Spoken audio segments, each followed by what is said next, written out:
Welcome everybody to the 2021 Esports Australia Summit hosted by the Australian Esports Association. I am Darren Kwan, I'm the founder of the AESA, and I welcome all of you to join us for this incredible summit. We're going to have a great lineup of speakers and a great number of topics that we're covering, which includes discussions around integrity in esports, the culture of esports, health and well-being in esports, and also the business of esports. And incredibly, we're going to have a great presentation by YouGov, which will cover some cool numbers around esports and the latest research of what we know.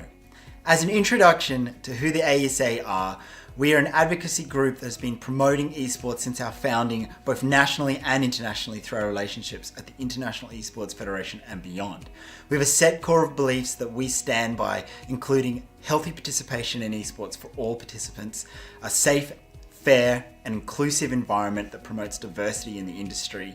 We also believe in improving access to esports for all, and ultimately we want to achieve greater recognition of esports as an industry. Before we get into the summit, let me tell you about esports.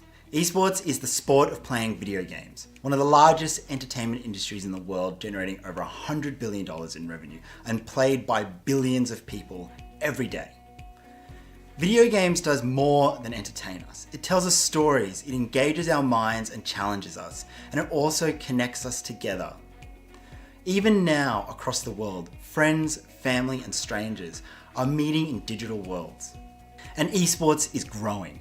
Each year, we're seeing increasing opportunities and activity, especially at schools, universities, nationally and internationally. And to that point, there are over 5.3 million Australians who are 18 plus who have indicated they have an interest in esports.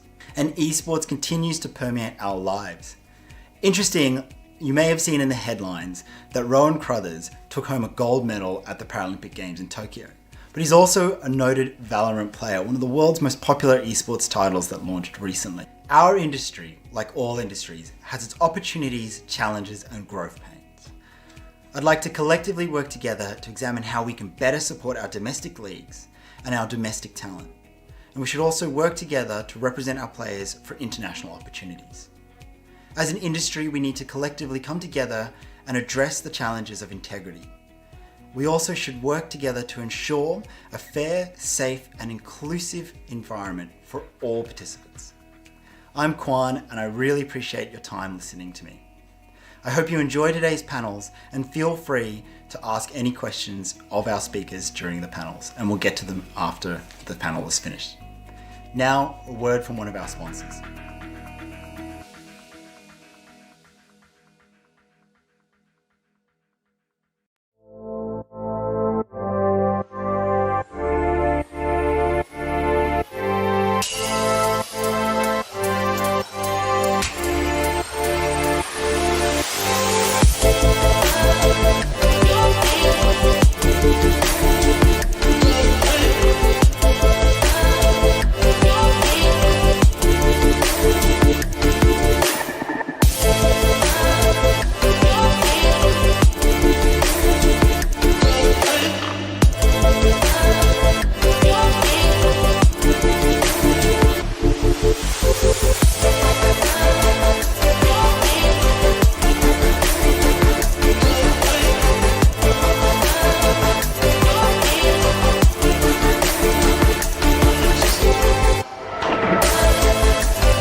Our sponsor, CloudCheck, who's supporting the Summit 2021.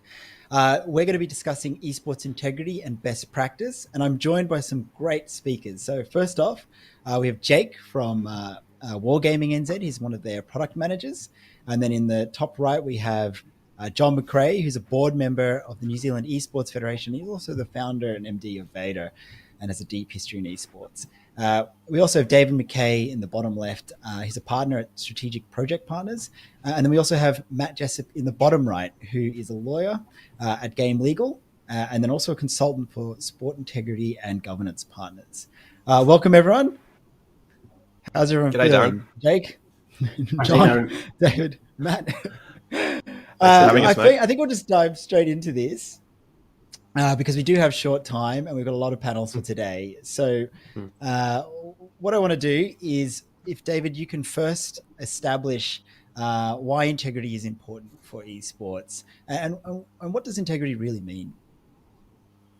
Yeah, thanks, Darren. So integrity is really where ethics and values manifest themselves and promote community confidence in sports and esports. So the expectation that there are fair and honest performances and outcomes, that there isn't illegitimate enhancements or external interests that are impacting on sport and esports. There's positive conduct by athletes, administrators, officials, supporters, all the stakeholders within an ecosystem to maintain the reputation and standing of the sporting contest. And there's multiple elements that are involved. So we have personal integrity. That's basically the conduct of individuals and them meeting or living values that they express. There's organisational integrity, so that each organisation actually lives up to the values that they espouse. There's competition integrity, so that the sporting or esporting contest is fair and people are entering it with an expectation that it's going to be a fair competition. And then when there are issues, then there's procedural integrity, and that is that someone going through some sort of process is getting a fair hearing and that it's a fair outcome in terms of living up to that integrity expectation. Thanks, David. So Matt, in the framework of esports, how are you seeing integrity play out at the moment? Look, I think it's pretty natural if you use a sports lens to look at esports, you can see a lot of the similarities, but then you start to see some of the gaps as well in terms of what we're used to seeing in sports. And sports integrity is important in sports because essentially sports sell integrity, traditional sports. So as David said, if there's a lack of competitive integrity, then sponsors, participants, fans, they probably won't be as interested in that competition as they would be if there were strong integrity measures in place. So when we look through that sports lens towards esports, we see a very sports-like or traditional, it looks a lot like traditional sports. What we don't see are what we refer to in sports as the controlling bodies, as the governing bodies, or at least we don't get a clear sense of it at a very basic level.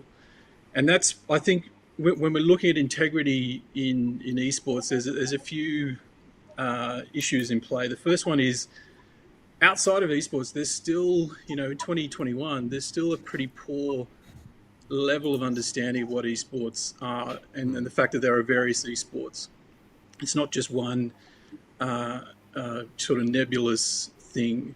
So when someone outside of esports looks at it and says, well, there's integrity issues in esports because I'm not seeing what I'm used to seeing in sports, they're probably not really understanding what's actually playing out.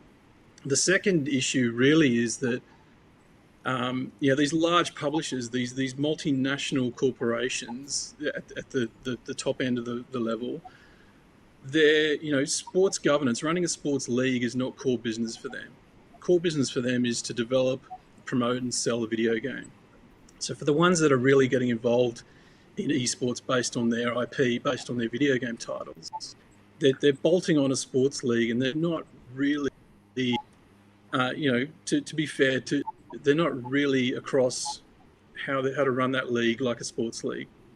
The second, or the third kind of issue in mind when we talk about integrity in esports is that if we do look at it from traditional sports from that perspective, we need to understand that even with all the resources applied to traditional sports around integrity, traditional sports still have integrity issues. So it's not a perfect place that we're looking at. It's not a utopian position that sports occupies, and sports kind of looks down on esports and says you're missing these things, because even with all those integrity measures in place, traditional sports can still have integrity issues. And we're looking at it play out this week in Australia in women's football from a member protection point of view. We see it from time to time in match fixing or doping.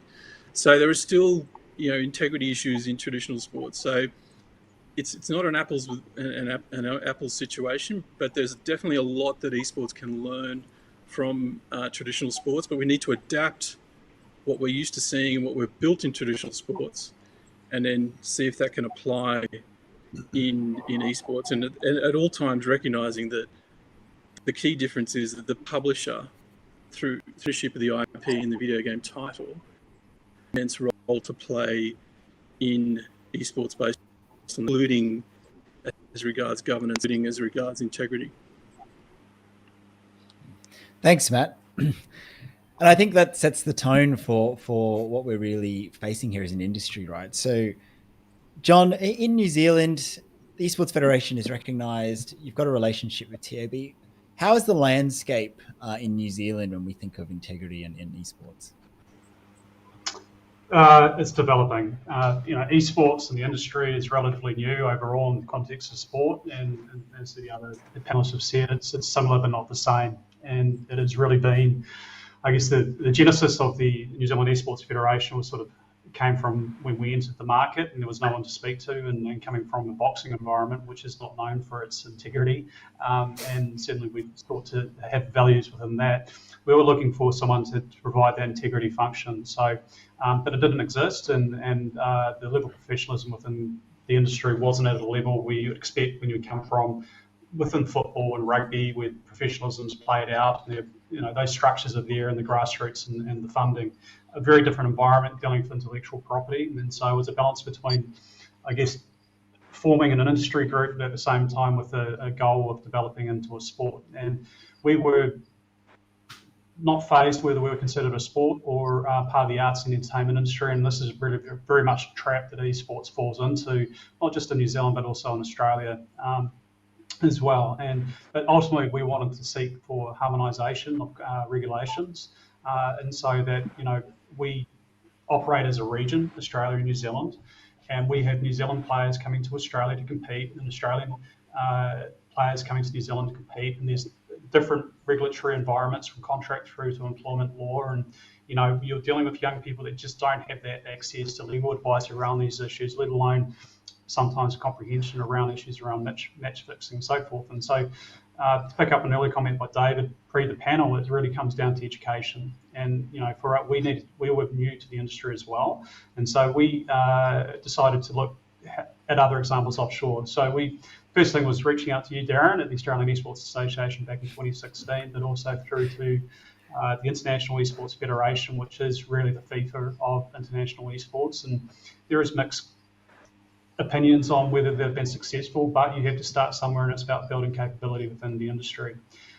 So we went down a journey, and it was a very long and windy journey, and we finally were recognised as sport in 2020. And as part of that, we're now working through policy development. We've undertaken a strategic review in the last 3 or 4 months, and we are pleased to say that as of next week, we have a full-time chief executive. We're now financially stable and independent, and provide an equal and objective voice to the rest of the industry as well. I guess with any new group, there's the concern that it's been captured by certain players, and that was just the nature of one player stepping up and seeking to drive something forward. And today we have a lot of independent voices on our board, and we've set up a women's subcommittee to address and identify issues that is particular to women in the industry, for education, and we're launching a few more committees as well. I hate to say it, we're a lot further ahead than Australia, but we're a pretty unique market as well. We're unique in that bidding is done through the TAB, and that is the government. We're unique in the fact that we're a small country with 5.5 million or so people, so it's a lot easier to affect and have conversations with people. We would like to have more meaningful engagement with the Australian groups here as well, because we are one market, and therefore we want to see harmonisation across the industry right across, because a player shouldn't have to think about certain things like visas or how they be treated in tax or what are the rules. There should be common agreement across the industry in regards to what is appropriate and what's not, because at the end of the day, we all want a level playing field. We want confidence in the industry, we want confidence with players and confidence with commercial partners. And that's really what the New Zealand Esports Federation is striving to do. And so we're really happy to be participating in this panel and share some of those views and look for common ground so we can move forward. Thanks, John. It's exciting to see how far New Zealand has come with esports in such a rapid time in comparison. So Jake, let's get to the pointy end of some of these, the integrity stuff. And you're a product manager for Wargaming, and I am a personal fan of some of your titles, World of Tanks and World of Warships, for anyone who hasn't heard of them. And you've got a pro league in the region, plus other leagues, like Division 2, as you mentioned, and there's the University League. When you're considering integrity, what are the areas that stand out to you? And I might, just to help you along, is it anti-cheating, player behavior, code of conduct? How do you ensure a safe environment for all the players and staff? And have you had any considerations around wagering? What's the position that Wargaming has around integrity? Yeah, absolutely. So there's a lot of stuff to consider there. I think first and foremost, for us and for Wargaming, for the Premier League operating as a publisher-owned league, integrity obviously is at the forefront of what we want to consider when building out that league. Just to touch on a couple of the things that the guys have mentioned before, speaking about operational integrity or comparing it to conventional sports and stuff like that. Obviously, I think esports gets the short straw when it's compared to traditional sports, because traditional sports has had frameworks that have been set up over the course of say 100 years for example, and while esports has been around for decades, we've only really started to see like an explosion in interest and support and popularity over the past say 5 to 10 or something like that. So it's still very much in its infancy, and I would still very much argue that it's somewhat of a gold rush for publishers, for tournament organizers, for esports bodies and everything like that to try and scramble and to get to the top of the pile as quickly as possible. And I think that can be, can kind of get in the way of establishing an integral league, something that's, got a code of conduct and regulates anti-cheat and stuff like that. So for us, it was very much, World of Tanks is a 10-year-old game. This isn't our first, rodeo when it comes to esports and stuff like that. So for us, it wasn't so much about creating something that was a marketing piece. It was about creating something for our community. So with that in mind, like with stuff like betting and with stuff like code of conduct, we've got to consider that we're not trying to do this to pitch for sponsors for betting and stuff like that. Actually, in fact, in our tournament rules, we prohibit gambling and associated stuff in that respect. And I understand that everybody loves a punt and stuff like that, and we still try and allow for ways for our community to have competitive wages. Obviously, we have like Twitch points, wagering and stuff like that. We have a fantasy league as well for our teams and our players that allow them to win prizes and feel an element of competition and wagering and stuff like that within the community. But at the same time, like the focus above all else is on our code of conduct, on anti-cheat and stuff. So with World of Tanks, we've basically got anti-cheat policies set up across the entire game, anti-cheat policies for botting, for ranked battles, for clan wars, of course, for our esports as well. So for somebody who is an incredibly dedicated member of our community, our Premier League players, they're usually playing all elements of the game at all times. They're more or less subject to anti-cheat and kind of like anti-integrity sweeps and checks more or less every 4 to 8 weeks, more across all the different modes and everything like that. So with safe environments too, it's World of Tanks is I guess appeals to quite a broad spectrum. We have as many players in our under 18s bracket as we do in our over 60s bracket. So it's a lot to consider when managing a league when players under the age of 18 and also fully grown adults are participating in the same team and stuff like that. So with that in mind, you don't want to create an environment in which a 15-year-old kid who is just getting into esports for the first time is subject to the external pressures of having to perform for wages' sake, or getting abusive messages online because their team didn't perform and stuff like that. And I think that runs very counterintuitive to the environment that we want to promote and the the system that we want to kind of lean on moving forward and as we build out a league, because the Premier League is only a year old. Esports in ANZ has only really kind of popped off over the past 5 to 10 years. So while there definitely is money involved, while there definitely is exciting sponsors and big name brands that are keen to get a slice of the pie, as it were, I think it's important for publishers, for tournament organizers, for players and everyone to just focus on first things first and making sure that the landscape and the environment for all players and all stakeholders is something that is strong, is I guess fair and balanced, to use an expression that our players love, and something that we can build off from there, rather than looking to try and get cash in hand at the earliest possible opportunity. Thanks, Jake. That was really, really in depth. On a practical point, so when these players, like say in the Pro League, each player is signed up to a team and then they're signed up to the league. Is there some kind of like player acknowledgement that they've all signed and agreed to that lists out their code of conduct, expected behaviors, and so on, that they can sort of read through and they see, well, this is what's expected of me and I've got to adhere to this? Yes, absolutely. So there is obviously the tournament rule set, and there's the code of conduct as well. And I had a hand in writing that along with our head of competitive gaming for Asia. And what's been really interesting with this is as we kind of bring new players in, because what people might not know about the Premier League, is that it's we use a draft system and a qualification system similar to sort of like the NBA. So our teams are based on state, and half of the teams can player roster consists of representatives from that state. and then the rest are drafted in through a broader draft pool. So basically, as we do that, we vet players on their conduct. We look at their account history. We make sure that they are, adhering to certain rules and acknowledgements. And it's really good in a sense because it allows us. It functions as both kind of like a carrot and a stick. Basically, we've been able to establish the Premier League in the community as something that is more or less the pinnacle of what these competitive players strive to. It's the ultimate goal for them locally. So, for players who may have had a dubious conduct history or somebody who we wouldn't, for a couple of examples in the earlier seasons, there was players who signed up.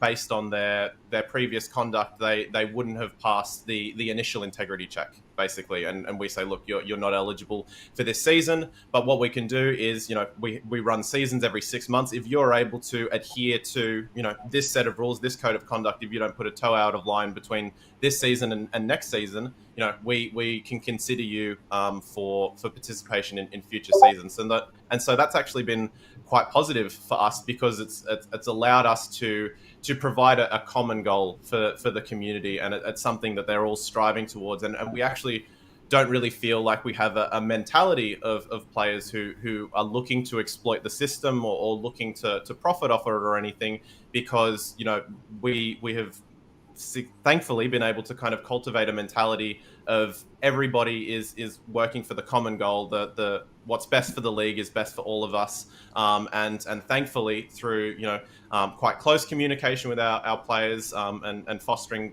really kind of positive relationships with them, we've been able to kind of allow them to adhere to that code of conduct, work to improve themselves in elements where we might need to bring somebody up to a more professional standard, because I think that's the thing as well. Like a lot of with our players, a lot of them, this is their first attempt at esports. They've never been put on a pedestal. They've never had media training, like ABC, and stuff are asking us for captains interviews. These guys have never spoken to media before. So it allows us to kind of, train them and facilitate their growth to being actual, esports professionals and sports professionals, while still, making sure that, they're kind of in line and working for the common goal. What sort of prize are you talking about, Jay? I beg your pardon, sorry? I was just going to say, what sort of prize money is on the line in your competitions? Yeah, absolutely. So we've had 3 seasons now. We started with a 10K AUD prize pool, and that was split among the top 4 teams. And season 3 now, we've actually just upped that to 25,000, so more than double over the course of the year. And what has really excited me about this last particular season is that the prize pool now splits between all 8 teams. So effectively, every player is paid at least some cash money for their participation in the league, and thanks to our partners like HyperX, we've got sponsored goods as well that all of the players can receive and stuff. So in the course of the year, we've been able to move it from the winners get prize pooled to basically everybody who participates gets a share of the pot and has access to some exclusive partnership goodies and stuff like that. And I think with that in mind, it's why we want to make sure that our code of conduct, our anti-cheat, our integrity keeps to moving up, because like basically everybody now is eligible to be a paid esports player. And so we want to make sure that they would operate at the standards, even though, for 8th place team, it's basically like a nice pub lunch or, a couple of round of beers or something like that. But we want to kind of instill the mentality that you're a paid professional and you should act with the conduct and the presentation that you are representing this sport, you're representing this team, you're representing this game. It sounds like it sounds like what you got in place. Sorry, Darren, I was just going to say. That's okay. It sounds like what you've got in place kind of mirrors what a lot of the publishers in Australia, directly involved in Australian esports, have in place. And in that sense, you're managing those internal threat risks quite well. What about external threats? Are any of the betting companies running markets on your tournaments? Not yet. We've been approached for it, and it is something that I want to keep a close eye on as we move forward. I think we have the benefit of infancy at the moment. It's still quite a young league. Even though we've had 3 seasons, we've only been operating for basically a year. And World of Tanks, respectfully, as much as I love the game, is hardly in the front and center of esports titles when it comes to things that you could run a betting league on. But it is definitely something that we're aware of, even more so now as we kind of move into next year, and I believe that we're at the level where those things will start being thrown around. Like I said, we've already been approached by betting companies. We've already had players start asking us and stuff like that. But for me, as I was saying in my earlier answer, until we reach a level where I'm confident that external influences could not corrupt what we're trying to build, I wouldn't rush to having the perceived benefit of maybe more eyes on the league or a bit more money in the pot or something like that. If ultimately it's going to serve to, I guess, erode the foundation that we've been building up. And I think that's the benefit of running a league as a publisher, effectively being the publisher, the tournament organizers, the team owners, and everything like that. It gives us a bit more control, and it allows us to have a bit more agency and autonomy when dealing with and managing those external influences. Great questions, I Matt. think, Darren, Thanks, Jake. David, what Jake's described is a great example of the journey of what integrity is. Right?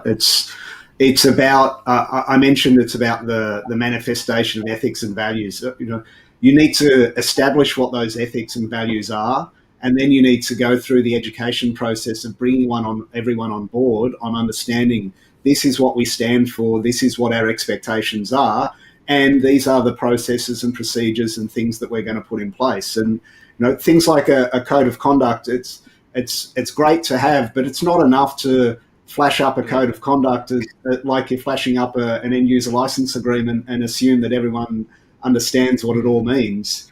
You've got to have that education process. And the example Jake gave of looking at people's past performance, saying, I don't know that we like that behavior, but if you can demonstrate over 6 months that you can abide by our rules, then we'll consider you for the next round. I mean, that is a great example of the direction that integrity needs to take. And one of the real challenges in esports is that those values and those ethics haven't necessarily been established the same way they have been over a long period of time in other traditional sports.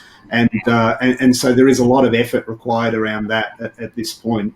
And those ethics and values are going to evolve as commercial interests involve, as professionalism increases, and as there's greater expectations around behaviour. Absolutely. I think, Jake mentioned it as well, and we've also, Matt also touched on it too, that esports isn't all of the same, right? Every game is different and has a different structure because of how a publisher might be approaching it or how the tournament operators around that game might be building their leagues, right? So, we don't see it always fall evenly, and it's exciting to hear how Wargaming's taking their approach. Which brings me to the next topic. So, and this one's a bit more of an open-ended discussion that I think we should finish on before we go to questions and answers. But we saw earlier in the year that in one of the major games that has many leagues that run independently with relationships with the game publisher, we experienced a swath of players who had either rightly or wrongly failed their personal responsibility to integrity through wagering. And so, and in that, there's an independent body that many of those operators work with, and many of those players whether aware or unaware, as you mentioned, David, it's kind of useless to flash an end user license agreement in someone's face. You kind of need to walk them through the process and educate them very clearly and precisely on what they're involved in, especially around something like integrity, and if there is wagering markets that they've got to be aware of, because there are legalities and penalties that come with those legalities that are quite life-changing. And so those processes haven't been perfect, and admittedly, the players themselves are very vocal publicly that it hasn't been great. They've been ill-informed, ill-advised, and they haven't had that chance for recourse or representation to really question, learn more, or challenge what they've been faced with. So when we think about that as one other end, that's probably the most extreme and most important component of integrity, because it will damage a player's life or change their life, and as well as the repute of esports overall. What are we missing in our current ecosystem that we haven't seen as structural? In terms of do we need more independent bodies? Do we need better relationships? Do we need better education? There's a lot of areas to discuss there. And what areas are we seeing being worked on? So I'll start with you, Matt, since you've been working on a great research piece around this. What are we seeing that's coming? Yeah, in terms of that research piece, my business game consulting was engaged by Sport Integrity Australia. So Sport Integrity Australia is relatively new on the scene as a government agency. It was formed out of AESA, which is heavily focused on anti-doping in traditional sports here in Australia, as well as the National Integrity Sport Unit, NISU, and some of the integrity functions of Sport Australia. So Sport Integrity Australia was formed in July 2020. They've been around for 15 months.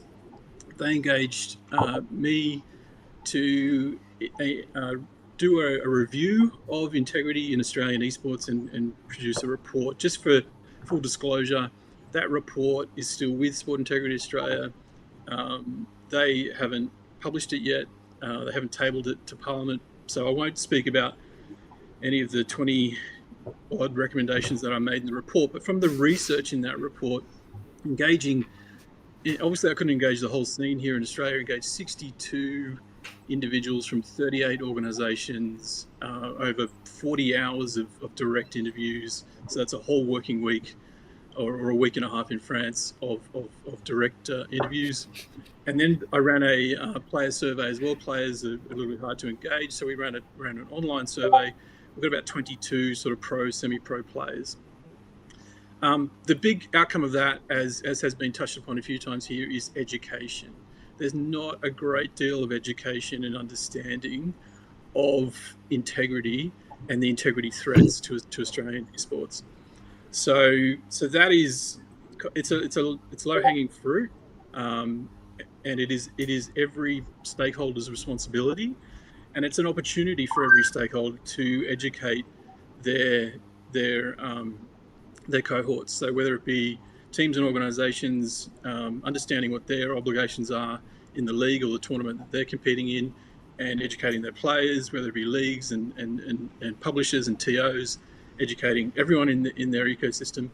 It is across the board. Then after that, what we found is that there is integrity in Australian esports. There's a healthy level of mitigation of integrity threats, whether they be internal, so member protection type threats, so bullying, discrimination and harassment, child safeguarding threats, and that's not, child safeguarding is not a threat for every esport in Australia. It's more so a threat for tournament bodies running open tournaments, so whether it be Couch Warriors or the high school leagues, or Tennis Australia running the Summer Smash. Child safeguarding is an issue for them. It's potentially not an issue for the LCO, as an example. But they're the type of internal threats. Then the match fixing one, competition manipulation is as more of an external type issue. That is a concern, especially in the kind of the patchwork arrangement of laws and legislations that we have here in Australia. So as Darren alluded to, in Victoria and New South Wales, corruption of a betting outcome is a criminal offence, and there was a matter that went to court. It was finalised in December 2020, and four adult males who were found to have been involved in match fixing in the Mountain Dew League, the kind of the third tier amateur league running out of the US. They were given a 6-month good behaviour bond. So a bit of a slap on the wrist, but still there is an example of match fixing in esports in kind of that third tier amateur Counter-Strike. And I think that's an important thing as well. When someone says, oh, there are integrity issues in esports, we really need to kind of push back on them and say, well, which esport are you talking about? Because this is a topic that the publishers are really focused on. And when you speak to the publishers, they will say, well, are you talking about my esport? Are you talking about our esport? Because these are the measures we have in place. And by and large, as Jake said with wargaming, the publishers do have good internal measures to meet those internal threats. But obviously we need to still be mindful of those external risks. What I would say is that if you look at the threat reports that have been sent to ESIC, they have reduced in volume. So the International Betting Integrity Association, which is a member of ESIC, they reported 6 suspicious betting activities in esports in the second quarter of this year. So again, when people jump up and down and say that there are massive match fixing issues in esports, we really need to push back and say, well, what's the data say? So that might be a result of better education, or it might just be a result of betting companies not running markets on those third tier amateur leagues like the Mountain Dew League in the US. So there's a lot happening, but I would say in summary, there's a healthy level of integrity in Australian esports. There are ways that we can improve kind of the back end function. So when a publisher hands down a sanction, are they doing that in a fair and transparent way? When ESIC, for example, gets involved in an investigation and just unilaterally bans 35 or 42 players, is that fair and transparent? And a lot of the feedback on ESIC wasn't positive. It wasn't glowing. And they've got a lot of work to do to improve their standing in Australian esports.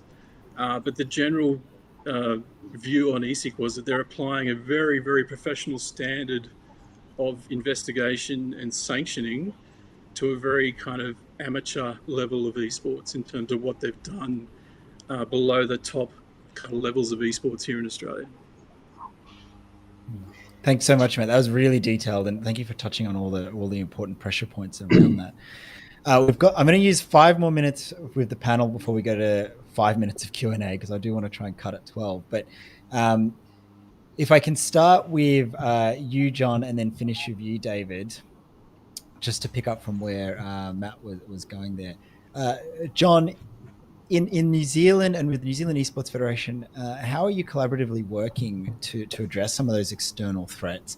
And then David, if you could finish off with just almost a summary of what you, in your experience, looking at broader sports, including esports, sees as sort of the healthy pillars of dealing with external threats for something like esports. So, John, you first. Thanks, Darren. I guess from a New Zealand perspective, with very much the New Zealand focus, esports is only really conducted by publishers and ESL and LPL, which is the company I formerly owned. There's community organisations, but the odds are only taken on those that they can get a data feed from. And there's only one organisation that takes those bets, and that's the TAB. And from our point of view, that's a positive thing. Prior to that, there was a huge amount of leakage, primarily to Australian betting agencies. There was no oversight from a New Zealand perspective, and therefore there was no ability to, have when there were situations that were outside the territory of the organiser, will either go through the federation, and there was questions around the impartiality of that group as well. So we recognised we didn't have the capability to fulfil that role, that we needed to look at an external resource, and ESIC, despite the complaints, does seem to be the most body that's furthest ahead in this respect internationally. And again, we operate on a regional level and an international level, so that having that those bans mirrored across the industry are important, and whether it's cheating on one game versus another game. The size of the prize pools are still relatively small compared to other sports. The biggest prize pool I've ever put in a competition is $1 million, but that wasn't for esports. The biggest prize pool I put forward for esports is around 30 grand. It's not a lot of money, but on events of those size, we still have, because of that is a new industry, we still have rules briefings, mandatory rule briefings prior to the match, which we go through line by line on these key issues in regards to the expectations and codes of conduct. Now, that's not atypical for all competitions. We also deal with TV, and we deal with online, and where there's a high degree of visibility. When you're a publisher or you're a platform or tournament organizer for a larger volume of games, and that can be anywhere from thousands of games a day to millions of games for some publishers, the expectations of some parties that they have this rules front and centre of certain issues is probably not that practical, and a lot of the things being put forward aren't practical. To hold the esports industry to the same expectations of WADA, it's not practical in the current environment. That's why we look to E6. Stimulants are more of a issue rather than things like whether you take too much Ventolin medication. So it's about having practical things that we can implement and that are relative to the size of the market. And the big thing, or the big issue that our industry has, it does not receive the same level of support as traditional sports. That is changing, but it's changing through recognition as a sport. And we hope that that the Australian sporting bodies also recognise that requirement as well and get them behind esports. It's a sunrise industry, and that's something that traditional sports has recognised as the ability for engagement. But we do need the support, and I call it support. We don't need the constraints. We need the support provided to other sports. Again, we're learning, and it's a growing process. And the issues of ESIC, we are a recent member, and we see that, again, we see joining as a positive thing because we can meaningfully engage when these issues occur. Thank you, John. David, closing remarks? Yeah, look, I think really it's important to recognise that integrity isn't just policing, and there's a lot of focus on integrity being someone in and telling when everyone has done something wrong. But integrity starts in really at the start establishing what it is that we are accepting as behaviour, what we're not accepting as behaviour, educating participants. And the real challenge within esports is that's a very vast and broad ecosystem. So it means that each organisation, each stakeholder within esports needs to take a look at what are we trying to do, and what are the threats that we need to be aware of, and then implement the controls that are appropriate for those threats. And it can't just be, oh well, I'll just sign an agreement with ESIC and I'm finished. That's not the answer. It's thinking about what you need to do around building the relationship with your various stakeholders, and also being aware of external threats. I know Matt identified that in terms of match fixing, the threat is I guess managed to some extent, but one of the real challenges that esports has, and one of the challenges with match fixing is while Jake hasn't signed any agreements to allow betting to happen on his tournament, there may still be betting happening somewhere in the world on his tournaments. And if his prize money is low, then the trade-off for a participant could be that it's more profitable for them to tank and get paid off based on an overseas bet than it is to compete in the tournament. And a real challenge in esports can be, how do you measure tanking, particularly at those lower levels? And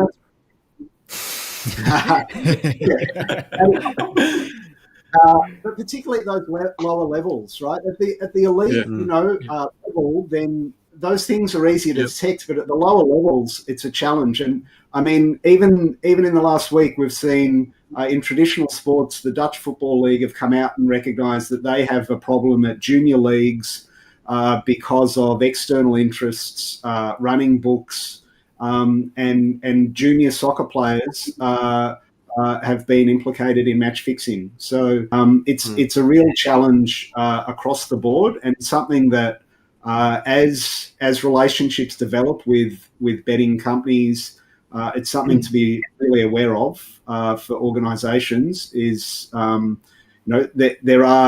there are legitimate markets and there are regulated controls in gambling, but there are also illegitimate markets, and you just need to be aware of how do you protect your participants from being unduly influenced from those particular markets. Thank you, David. So I'm going to rush through some quick questions just because we're going to burn probably a little bit over time. But a few of the top line interesting ones that I think we could get into that we probably haven't already answered.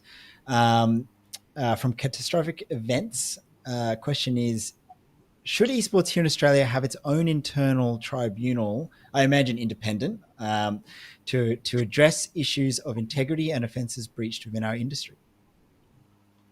I think it's a great idea. I think the National Sports Tribunal are interested in esports. They're watching esports. That could be a model that esports could look to.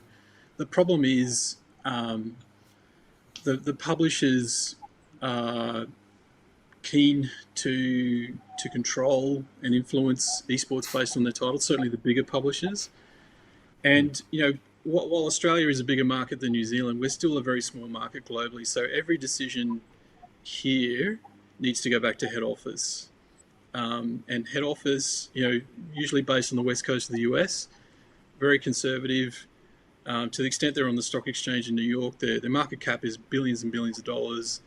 They are very hesitant to potentially sign up to something in a smaller market like Australia, which could impact share price. So I think an independent tribunal is a great idea. It's how do we get the publishers to buy into that, and that's the big issue. E6 finding a big issue with getting publishers to buy into it. That's always going to be the big issue in esports. Thanks, Matt. So, okay, a couple other ones. I think this one I might just modify a bit, also from Catastrophic Events. So the question is there a blacklist state by state or nationally for banned players or players found cheating or using exploits or I'll paraphrase even further, breaking integrity? And I'm going to say maybe more importantly for us in esports, from game to game, right? Because say in wargaming, Jake, you might ban a player, but does that mean that player can drop your game, go start playing Counter-Strike or something? And has anyone seen anything like that? Because I definitely haven't. I mean, I guess. Oh, sorry. Go, John. Okay. Look, I can only speak from our perspective, but TOs have been mirroring bans for some time, and that's a good thing. Nobody wants cheaters in the industry. There is a need for a central register, and again, there is very territorial space, very competitive space. There's different interest groups wanting to service different roles. Again, we're very much for the harmonisation of the industry. ESIC, we have started the transparency issues that were an issue prior. They now have a published register of bans and cases under file.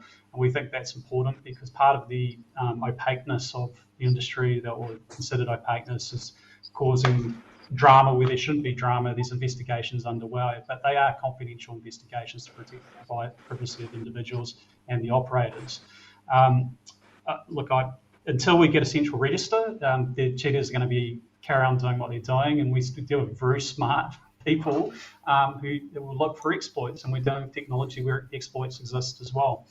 I think that, and that needs to be a unified register between the two markets, but again, Australia and New Zealand are one ecosystem when it comes to gaming, primarily because the service is based here in Sydney, and that requires coordination and cooperation between the groups. Thanks, Jake. Have you seen anything where other publishers might have shared ban lists or things like that with wargaming?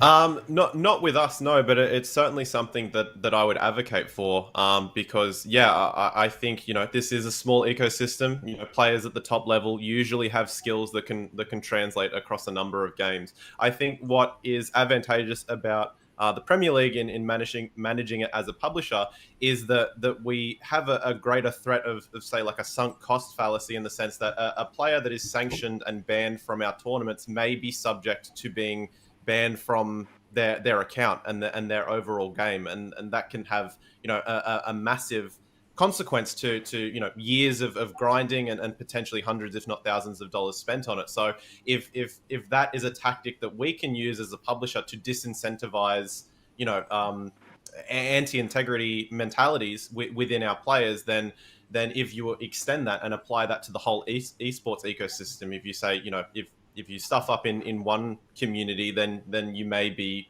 removed from all competitive capacity. I think that would have immense value in kind of communicating the stakes, and the level of seriousness that not only us as an individual publisher, but publishers across ANZ and anybody invested in esports. I think the important thing about maintaining integrity is having a unified definition and understanding of what we all believe integrity to be. And if that's something that we can get publishers and tournament organizers and esports bodies to sign on to, then it makes it a lot easier to communicate and apply, and not only speaking again to education, understand as an upcoming player, to know what you're kind of signing up for and what's at risk. Just as a point of balance Matt. there, just if I may, I'll be quick. We need to, any move in that direction, it needs to be, the original sanctioning decision needs to be fair and transparent. So we can't just have publishers or TOs making these arbitrary decisions where the player is not given the opportunity to show cause. So that's a breach of procedural fairness. And then at the same time, if we do ban them across different titles, and if they're at the elite or the second tier of esports where they're earning a decent living from it, we're going to run into restraint of trade type issues, which the courts are very loath to support. So where we're banning across publishers or across leagues or even TOs, and that player that has been banned by one party they're contracted with, and there's undue influence on that new contracting party to ban that player, there's all sorts of legal issues in play. So I'm not necessarily against it for the worst scenarios. We saw the publisher of PUBG ban a player for 1,000 years for harassing a 15-year-old girl. That's great. That dude's never going to play that title again. But we do need to balance it with the rights of the player. Really appreciate it. Well, thank you. Yeah. So I'll just wrap up now, everyone. Thank you so much for joining us, and some last comments from me to contribute to the conversation. I resound what John said with the New Zealand Esports Federation. I'm looking for harmonization in industry, and we've got great game publishers like what Jake's doing with the Pro League at Wargaming, and we've got a lot of work ahead of us to improve things, not only from an operational perspective, but for player participation and ensuring all players have a healthy participation in esports. And that's more than just lifestyle. That's the whole spectrum of it. So I would like to work towards an industry where we can seek that greater harmonization between publishers, between TOs, to deal with not only internal threats but external threats that may impact us as an industry and our players, just so that towards the future we have an improved ecosystem where, to Matt's point, if a player is to face sanctioning, it's transparent, it's laid out, it's clear, and there's a unified understanding of what is considered a balanced or fair approach to sanctioning. And then there's also recourse for that player of seeking better understanding, maybe a rebuttal and representation to ensure that their voice is heard, and it's not always a one-way story. So thank you everyone for joining us for this panel. It's an incredible lineup that we had between Jake, John, David, and Matt. I hope everyone's enjoyed the discussion, and we will go to a quick break as we set up panel number 2. So thank you all for joining us. Thanks so much, guys. That was great. Sorry.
Hi, everyone. I'm Dr. Emma Witowski. I'm a sociologist and esports researcher at RMIT University and an AESA board member.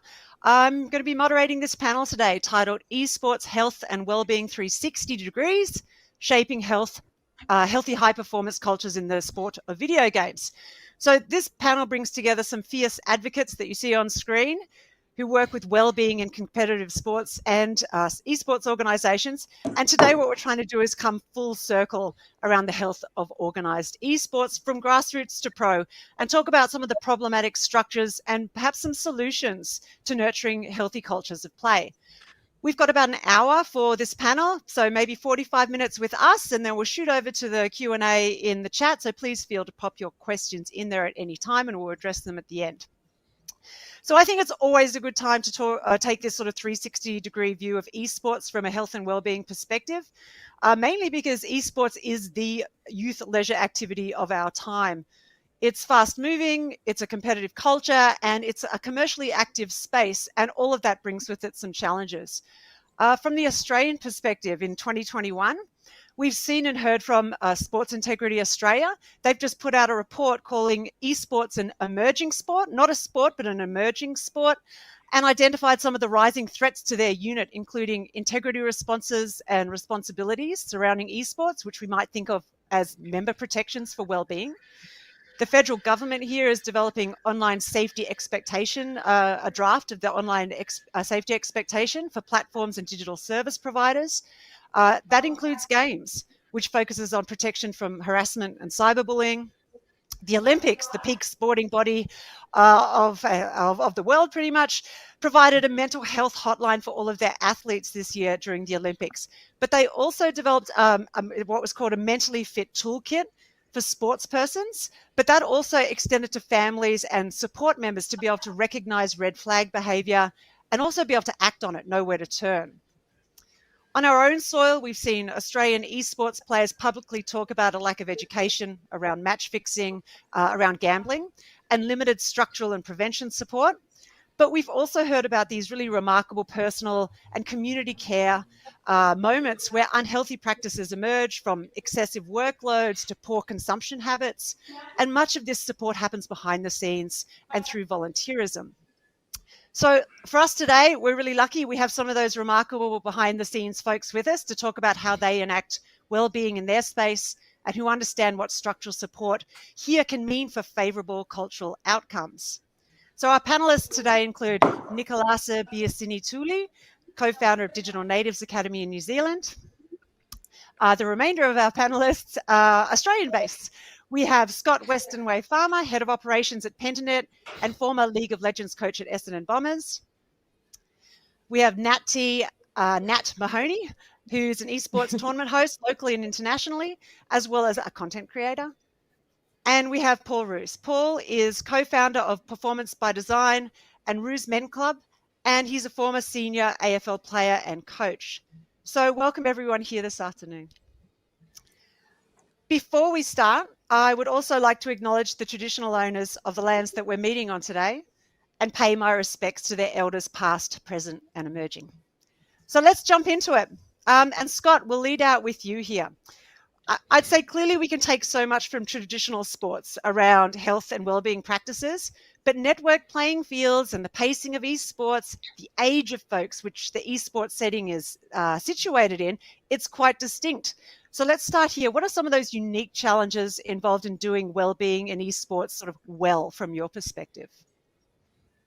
Yeah, definitely. So I think one of the things that you mentioned at the start was the excessive workload. I think particularly at the beginning when you got a bunch of guys together that, we kind of created a sport. There wasn't a lot of structures in place years ago. The idea generally was that the harder you worked, the more you were going to perform.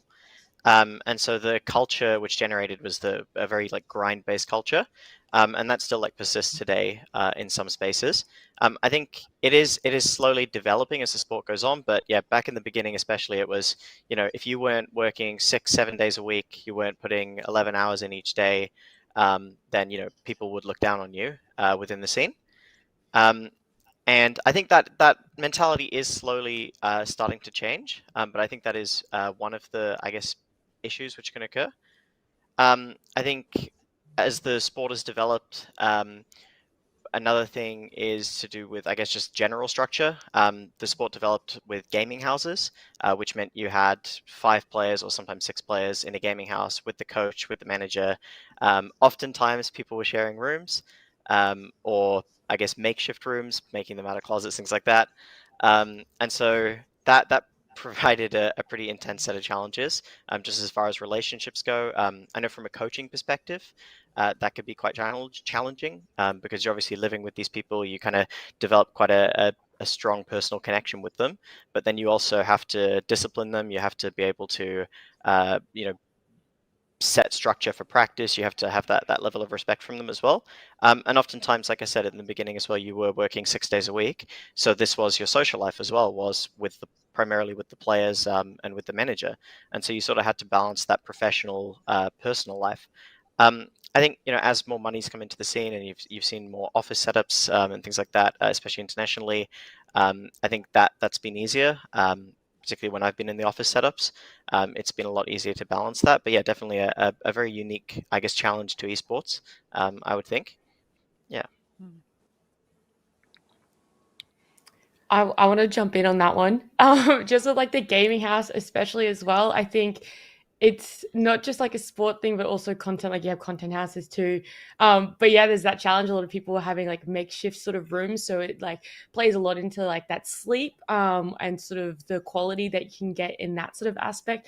But also, if any of these teams were traveling internationally, you guys travel together, right? That you're traveling as a 5 with a manager and then a coach. So there's seven of you that are essentially living together, and then on top of that, traveling together. It's now working towards the way where it's like you need to have your separate life, your personal life, your social life, and external hobbies, as well as having this viewpoint or this mindset that gaming is work as much as I love it to be my hobby as well. You need to have that distinction.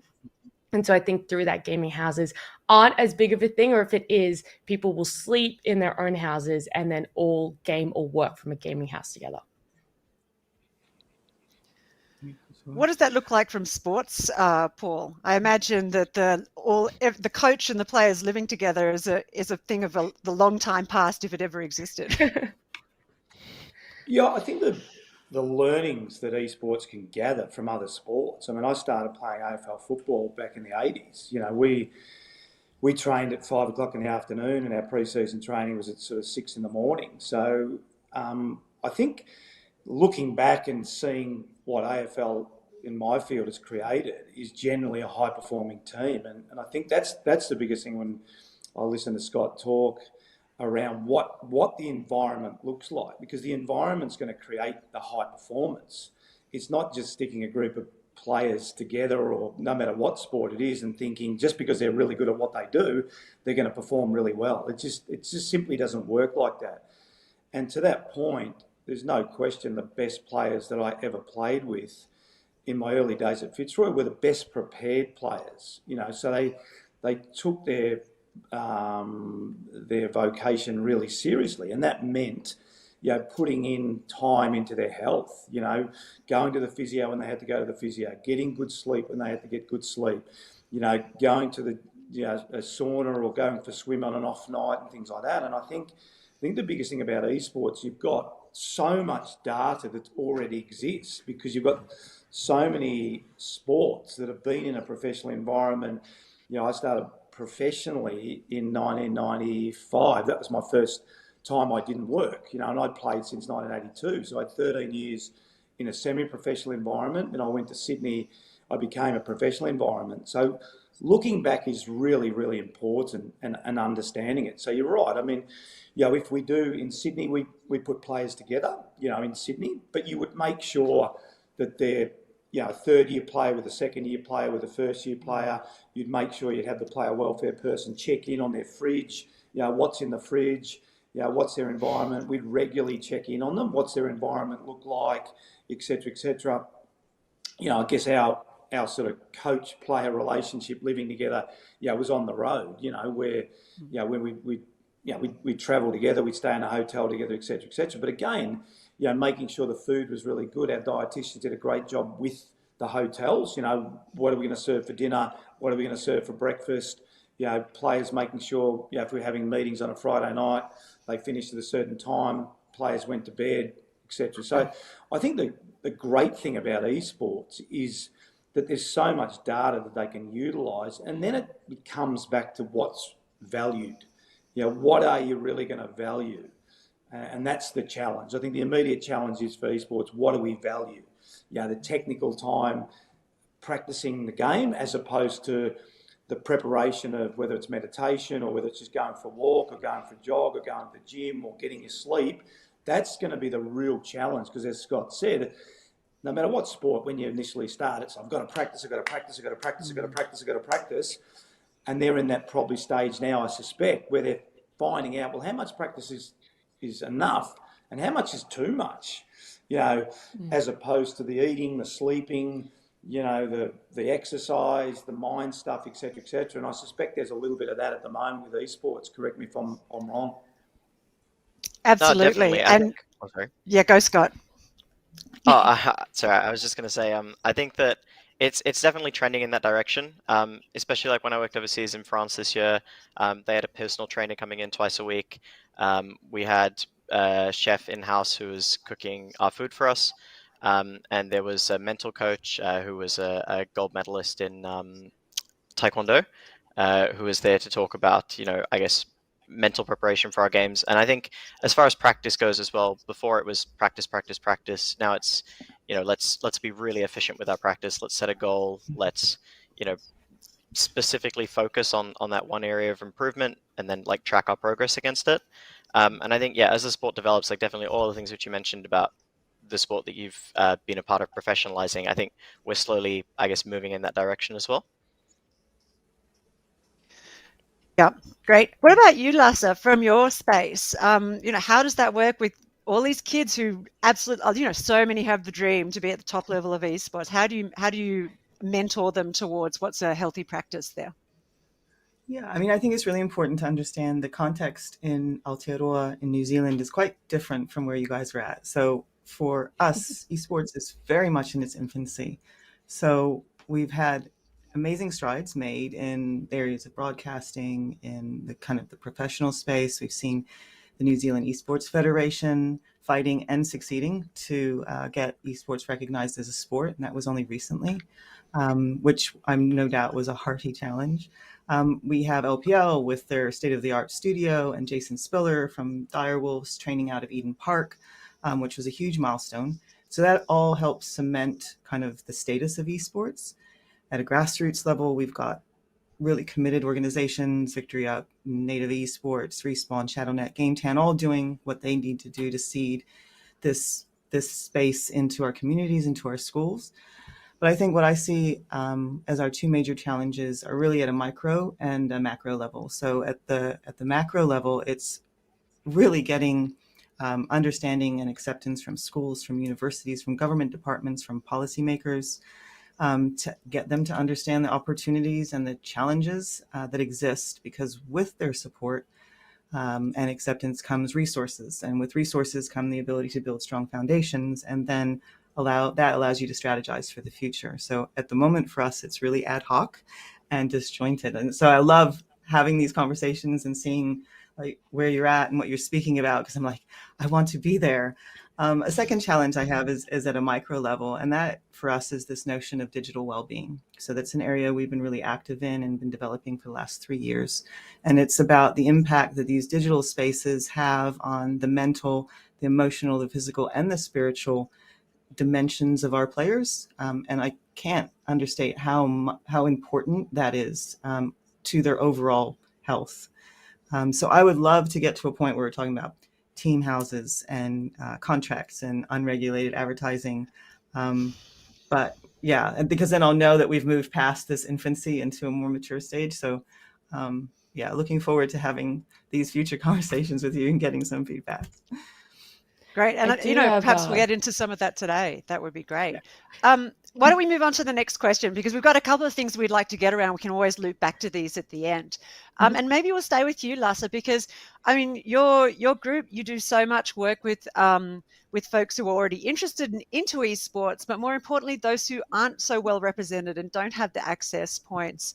Can you talk about what it means to actually get out and give support to groups that aren't so well represented or well supported? Yeah, absolutely. And this is a question that's close to my heart, so thank you. So DNA works primarily with young Maori, but we're not exclusive at all. And something that really solidified why we exist happened in about 2017. We held a 24-hour LAN. It was the first, of its kind for our young people. We've been having LANs for a while, but not for our kids. And it was during Tech Week. And so we, did a shout out, told it, come to our space, bring your gear. We'll scrim, we'll supply food, we'll watch some games, we'll just have a good time. So we had about 60 kids come along, and only one brought their rig. And that was really because only one had a rig.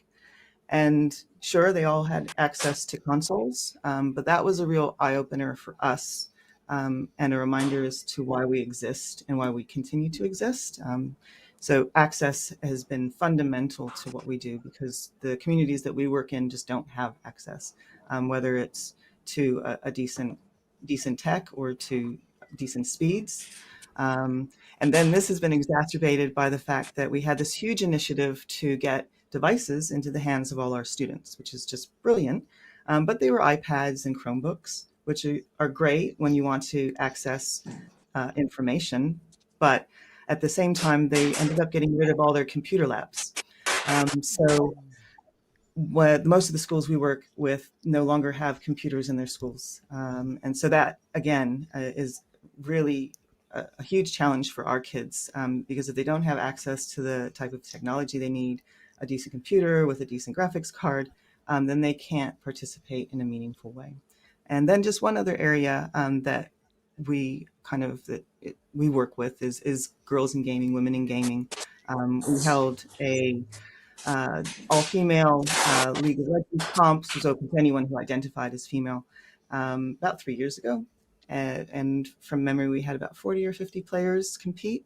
And this is between Australia and New Zealand. And what we saw come out of that was this real enhanced sense of confidence. We had women telling us they'd never, never shot called.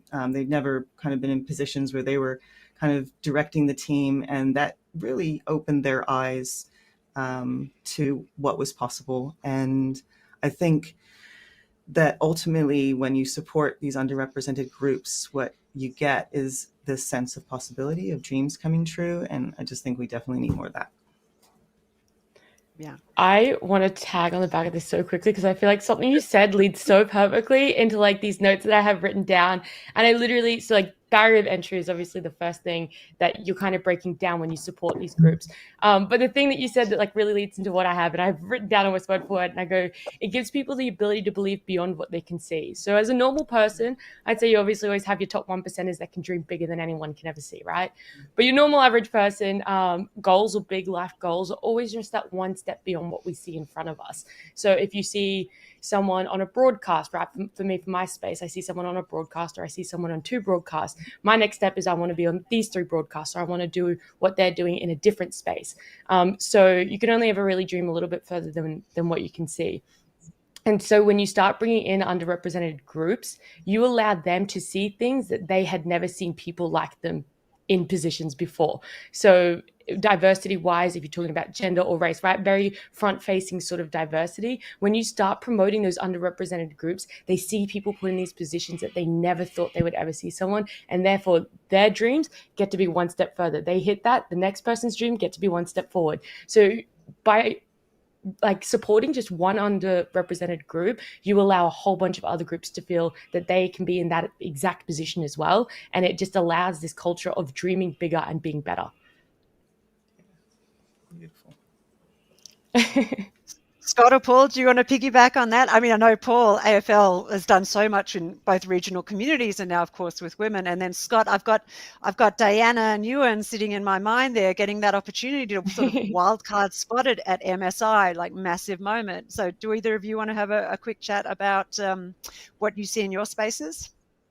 Oh, I mean, look, sense of belongings, doesn't matter what the belonging is. I mean, it's just, there's so much data. I mean, even in the leadership stuff that we do at Performance by Design, the connection and the belonging, this, again, data around depression, why people get depressed, because there's loneliness and boredom and, haven't got anyone to connect with and things like that. So the things that Lass is talking about is far greater than just a game of football or just a console or esports or things like that. I mean, having been involved in football since I was 6 or 7 or 8, I don't know. I mean, the connection and the friendships, and not everyone's going to go on and play esports for, I don't know.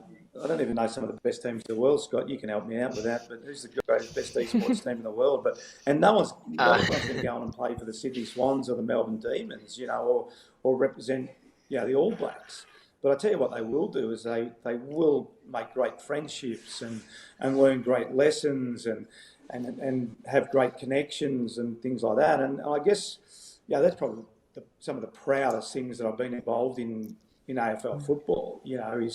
Is just the people I've met, the impact that it's had on young communities, smaller communities, minorities, all those sorts of things. And I took a footy and some jumpers to Africa in Kenya. Took some footies to the Kibera slums in Kenya.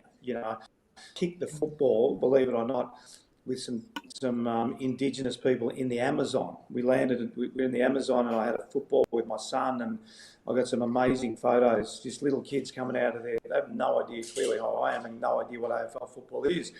And we're in this dirt road in an island, which is only accessible by boat. And I'm kicking the football backwards and forwards with my son, and the little kids came out, and we're picking the little kids up, and they're catching the footies, and it was look, I speak highly enough of anything that connects people together and helps people grow and develop. It can only be great. I guess how I can add on to that is just I think something which was brought up before is, I guess, just the cost which can be involved with getting involved in esports. I know there's been a lot of stories where you'll have a kid who ended up going pro who, he did it so on like his $500 laptop, playing on like 30 frames. And obviously it's really cool when you hear those stories.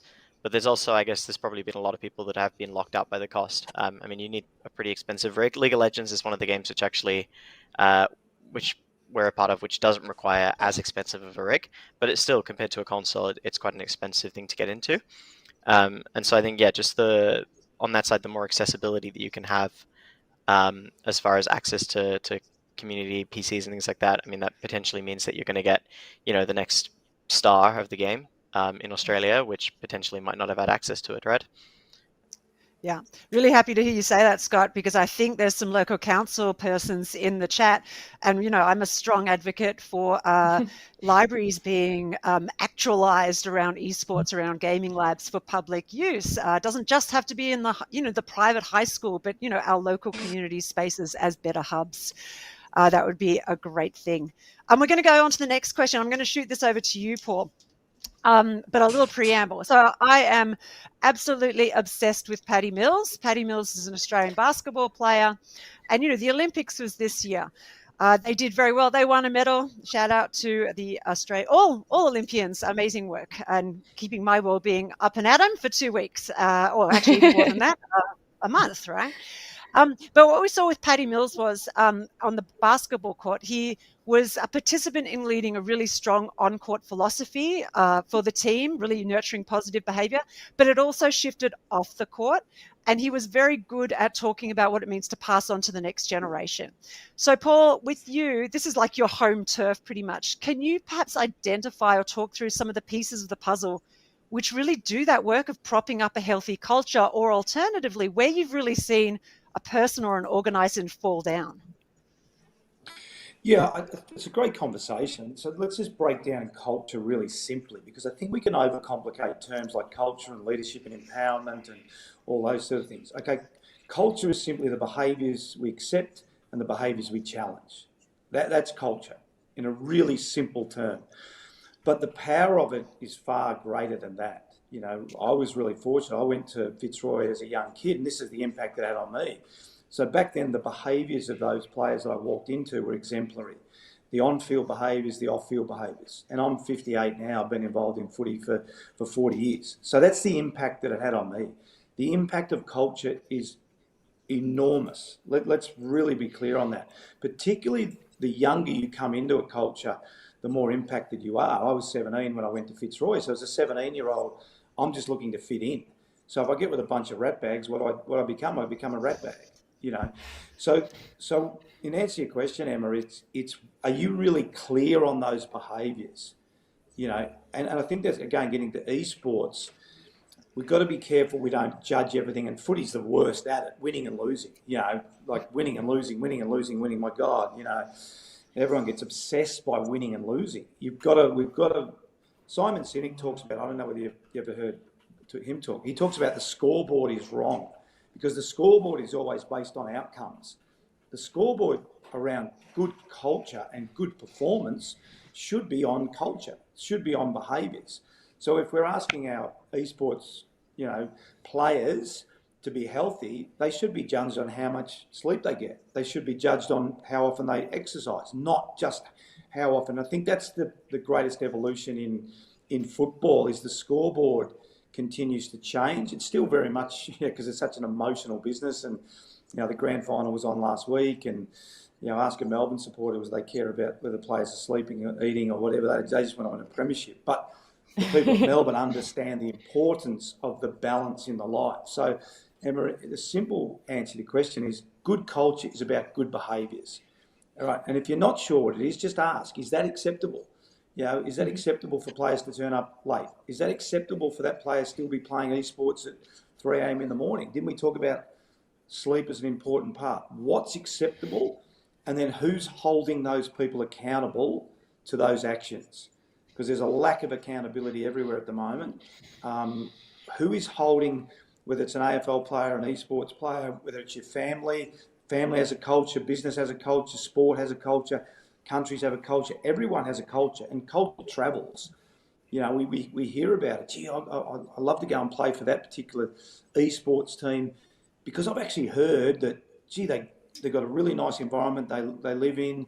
You know, it's often not about the performance, the outcome. Do you follow what I'm saying? People ask me all the time, how many players would change clubs for money? Not many. But I tell you what they do change for is when they're not really well looked after. You know, and it's the little things that are not the not so little things that are really, really important. So good culture is really good behaviours, really strong accountability, reward and challenge. Bad culture is no clarity around how we're going to perform and act and behave. And if we do have clarity, no one holds anyone accountable, and everyone walks past bad behaviour, doesn't reward good behaviour, and doesn't challenge bad behaviour. Can I jump over to you, Scott? Because you've worked across, thanks, Paul, that was great. But can I jump to you, Scott? Because you've worked internationally across teams, across countries. How does that resonate for you? Yeah, definitely. I think like pretty much everything Paul mentioned kind of resonates. And I think setting that culture early is really important. When you get a team into a new house, the first 2 to 3 weeks are always essential. I mean, if it's an office as well. If you outline, I guess, that you're going to have a positive environment, that you're going to be productive and have fun, if you get them sleeping in the first 3 weeks, then they usually maintain that as well. Whereas if you let them stay up until 4 a.m. for the first few weeks, it just makes it a battle to get people out of it. If the food is right, then you will generally see the players like try and maintain that. And I think that, I think what the majority of people are doing is what ends up getting done, right? And I think that everyone is generally going to try and fit into the whole. and when and basically as a coach, like your role is to try and, I guess, push that in the right direction. I mean, when we recruited our team at the beginning of 2020, we pretty much just outlined on day one, like, we're going to be positive, we're going to have fun, we're going to be productive and want to focus on learning about the game, but we're going to do things differently, because previously in esports, the mentality was that you should be negative. When someone does something bad, you should negatively reinforce it. Whereas we got this new team together at the beginning of 2020, and we were like, well, what if we just try and learn and improve at the game, and then if we're losing, we'll just like laugh about it. I mean, one of the best stories that I have from that team is we're in the finals match and we're 0-2 down, and we're in the third game, and we were getting hammered. We're 10,000 gold down, and I just hear downstairs like the team's just laughing. They're just going like, they're just like, guys, this is the bush which is going to win us the game. This is the one. And then I hear someone scream like, this isn't the one. This isn't the one. And I think that really solidified that moment for me, that the culture which we built for the year was the right one. Yeah. That's so great to hear. Lasse, can we jump over to you? Because I've got some notes written down for what I know you do over in New Zealand. And I've got this line written, values-based approach to digital well-being. So everything that Paul and Scott are saying, how does that roll out when you go and do one-offs when you're visiting, or, in your sort of seasonal work across New Zealand?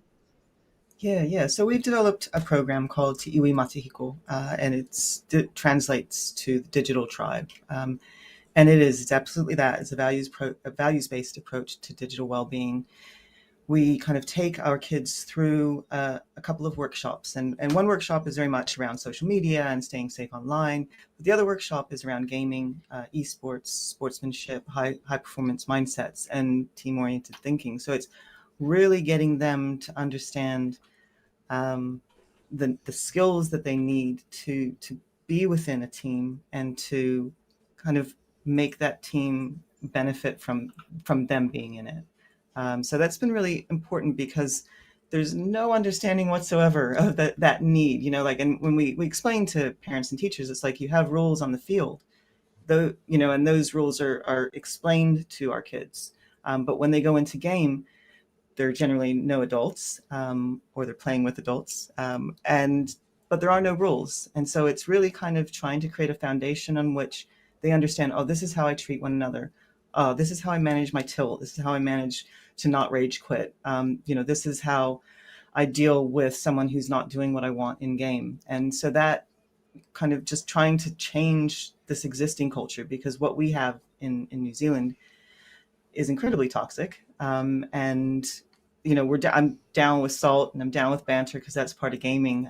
But it's that other stuff that, when people just have no resilience in dealing with high stress situations. And so it's kind of getting our kids to understand the skills they're going to need to be in those spaces that will benefit themselves and their team. Amazing. And I can't help but I'm looking at you, Nat. I'm thinking content creator. So much of that sounds familiar. The word resilience. Oh, yeah, definitely. I mean, I'll take it to broadcasting first, because I have been doing interviewing this year for the LCO, and just something that kind of, I guess, has been present in what the other three have said here is this sort of fine line of being self-critical, right? Like having that self-awareness and knowing when to draw the line, right? When are you too harsh on yourself? When are you being too negative? When are you beating your resilience and kind of pushing it a little too far, right? Like, not only do you have external, can't even talk. Not only do you have external effects on your resilience, but you also have that internal for your mind. So it's like, at what point do you draw the line, and at what point do you as someone else step in and be like, okay, maybe you're being a little too self-critical.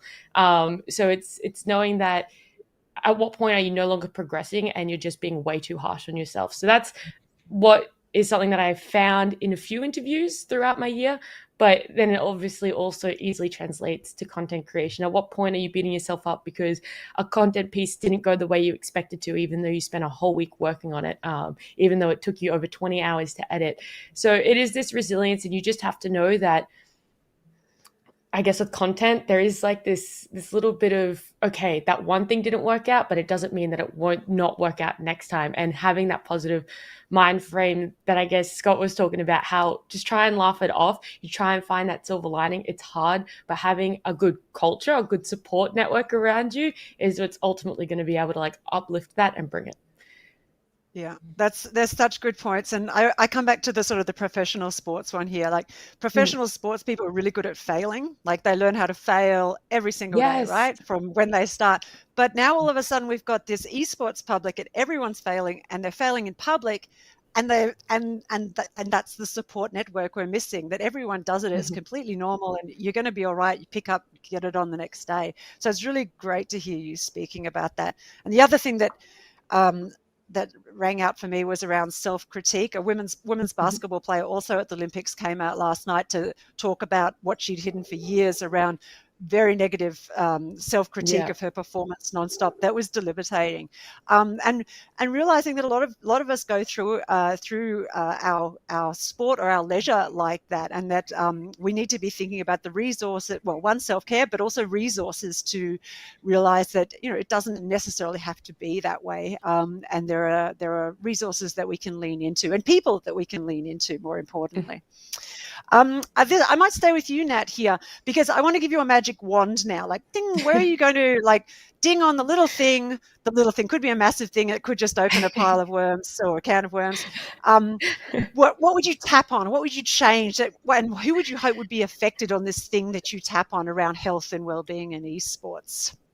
Yeah, this one was hard because I sit in two minds about this magic wand concept, right? I would love to sit here and try and ideologize like something that, if I could change it like that, how amazing would the space change? And I guess I want to talk quickly on the negative part of it, is that I'd rather that it be no magic wand, because I think everything we do, there's a lesson to learn from. And if we could immediately just change something, what lessons are we failing to acknowledge or learn from that might arise 5 more years later down the track that we've just been able to gloss over, right?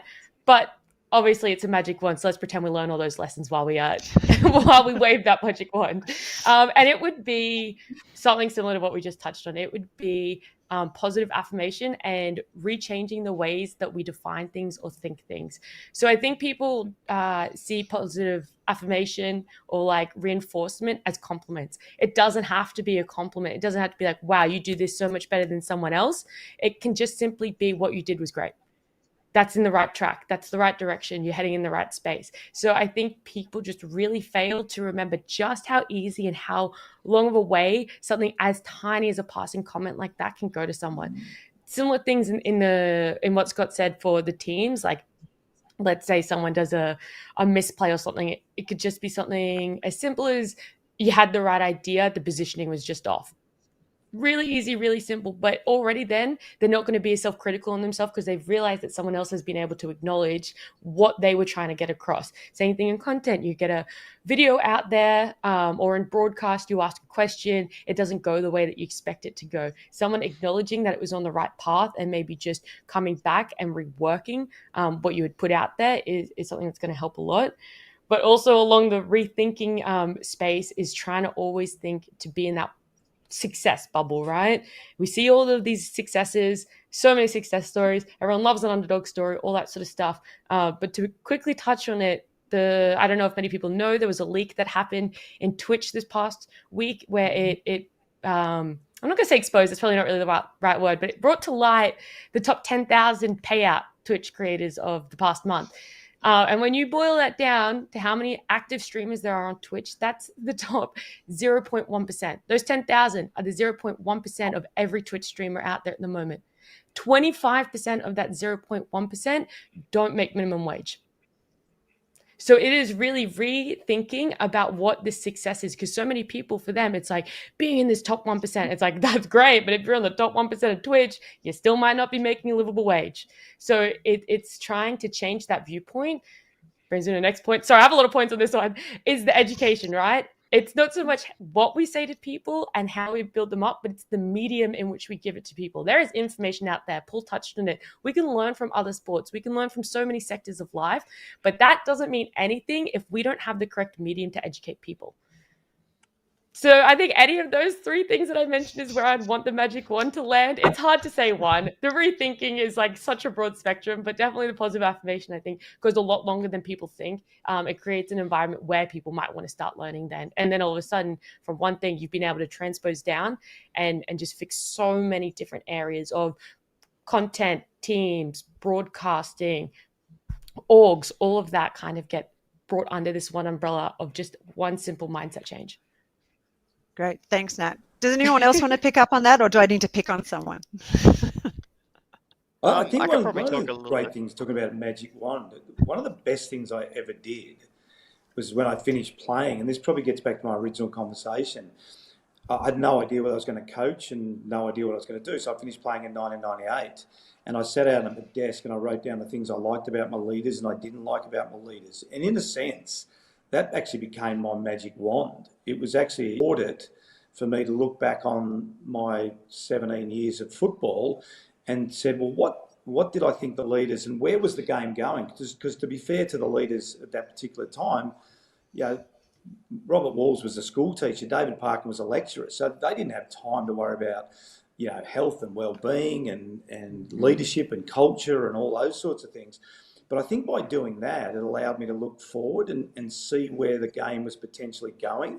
I'd spent 3 years in a full-time environment, and I thought, there's got to be a better way to do things. And there's no doubt that was my magic wand. You know, it was my audit. It was my leadership audit when I started coaching, and it held me accountable to the leader that I wanted to be. And the way, you know, we touch on it, performance by design, is, are you the leader you wish you had? And a lot of things that we're talking about now, think about it. As a kid growing up, would you rather be yelled at or said, well done? All of us would rather be heard, well done. You know, not one person would go, no, yell at me all the time. You know, yell at me. You know, would you rather get more sleep or less sleep? Well, probably more sleep. Would you rather eat better or eat worse? Well, probably eat better. Do you know what I mean? So a lot of it is holding ourselves accountable to actually the lessons that we've learned. And I get back to my original comment. The great thing about esports is there's so many lessons that have been learnt and a lot of failures in past sports when they transition into this era that you're all transitioning into. So why not take those learnings? And the positive feedback's huge. There's some studies out of the US, and it's supposed to be 4-to-1 positive to negative ratio of feedback. And we use that all the time now. But we're not great at patting ourselves on the back. We're not great at saying well done to our. And one of the things I wrote down in 1998 was positive reinforcement to players. That's what I wanted. That was written down in 1998. As a player, tell me what I'm doing well. Don't just keep telling me what I'm doing poorly the whole time. So Scott's analogy of the team doesn't surprise me, you know, because there's more outcome focus, more stress, less sleep, all this sort of stuff. At the end of the day, we want to be enjoying what we're doing and passionate about what we're doing. I mean, I can tell you a million studies, but I think it was 80% of people don't like going to work. 80% of people at the moment don't like going to work. 80%. It's extraordinary, the numbers. So if you're going to get involved in something like esports, you want to enjoy it. You know, making money, that's an outcome. But if you don't enjoy, you know, sitting in front of the computer and playing the games and do all that sort of stuff, my advice is get out as quick as you can. You know, if you don't enjoy it, get out. Because it's a long time, I suspect, Scott, it's a long time sitting in front of the screen.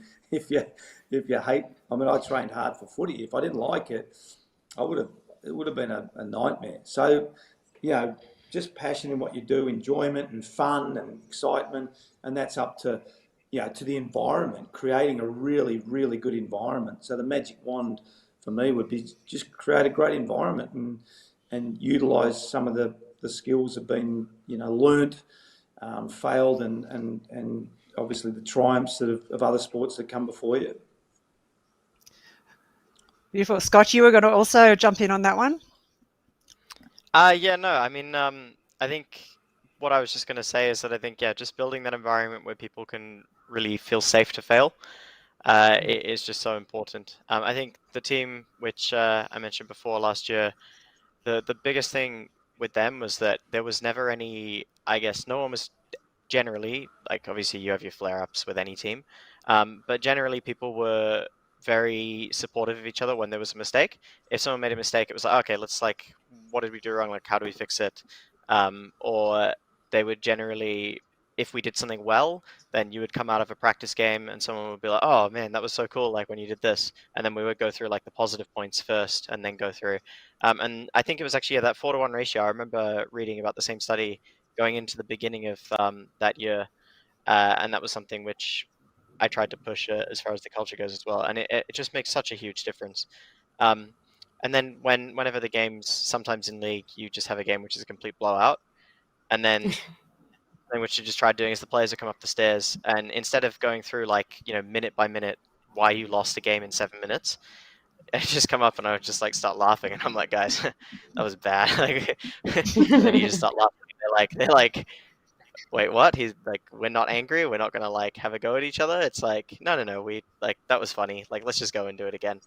And I think, yeah, all of those things just make it so that people feel comfortable to just talk about their issues and talk about their mistakes, because they don't ever feel like they're going to be attacked by their teammates. And I think that's just, yeah, it's absolutely essential for any environment. Beautiful. Thanks, Scott. Why don't I jump over to the chat now, because we've got a couple of questions. It'd be great to lean into what they're interested in. And there's a question here from Woody Wu. Woody's from Meta Esports and works with high school esports groups in Australia. So maybe this is going to you, Lasse, actually. Woody is asking, how does the 24/7 matchmaking, non-stop availability of the sports court, right? How does that affect and impact the development and practice for your kids? Yeah, I mean, Woody is brilliant. I've been able to work with him in the past and really value what he does for our community. I mean, balance is a huge issue that we deal with, and definitely something that we focus on with TUE School.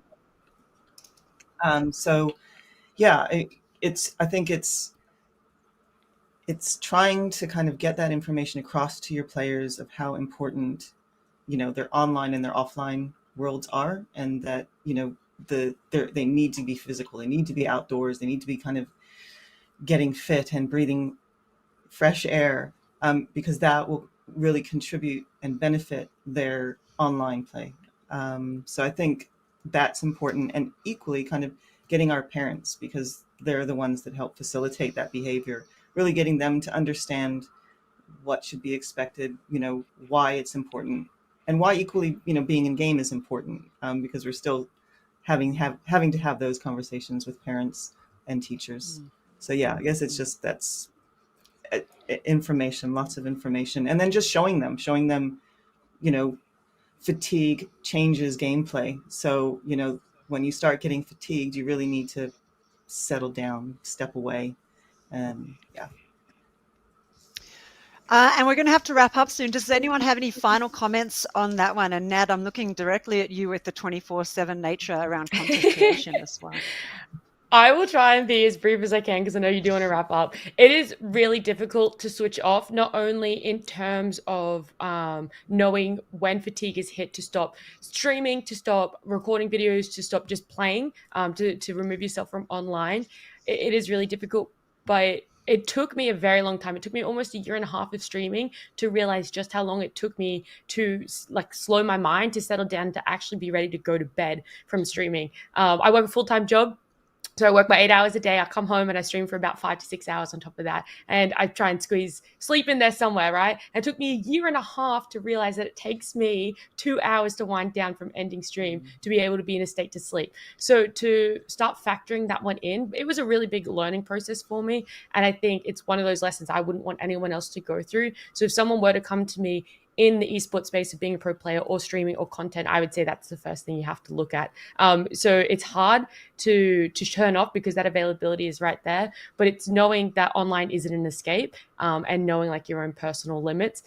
But the last remark I want to make, just as an overall thing, is the foundation of anyone being in esports should be why. And you should have a strong answer for when someone says why. Why are you in content? Why are you a broadcaster? Why are you a coach? Why are you a player? If you just say, oh, because I was good at it and like I felt like that was the natural progression, it's time to just really do what Paul did. Sit down and see, make that list of what you want to be good or great and what you want to improve on. And I think from there, you're going to be able to make your foundation of why, and then I think from there the availability like just doesn't seem as enticing to you because you know why you're doing what you're doing. It's not because it's just there. Beautiful. Thanks so much. Some wonderful tips and techniques and reflections on what we might be thinking about to better prop up our esports spaces, teams, players, and selves. So thank you everyone for joining us. Yes, do the audit. Do your personal audit. Esports is in great hands here. Thank you, Lasse, Scott, Paul, and Natalie. I wish you all the best and thanks for joining us today. Thanks a lot. you. Appreciate it. Thank you. Bye-bye.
Hi, everyone. Thank you so much for joining this session.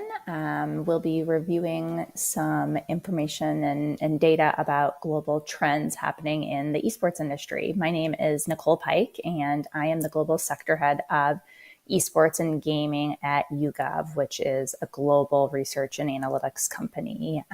We have offices all over the world. I'm based in the States, but we have an office and a significant presence in Australia as well as several other markets and regions globally. So really excited to dive in and talk a bit about some of the global trends that we're seeing in the esports space specifically. And what we've tried to do is kind of look at that at a holistic international level, and then pull in some different data points, and many of those being Australian specific, to give both a regional and global look at things.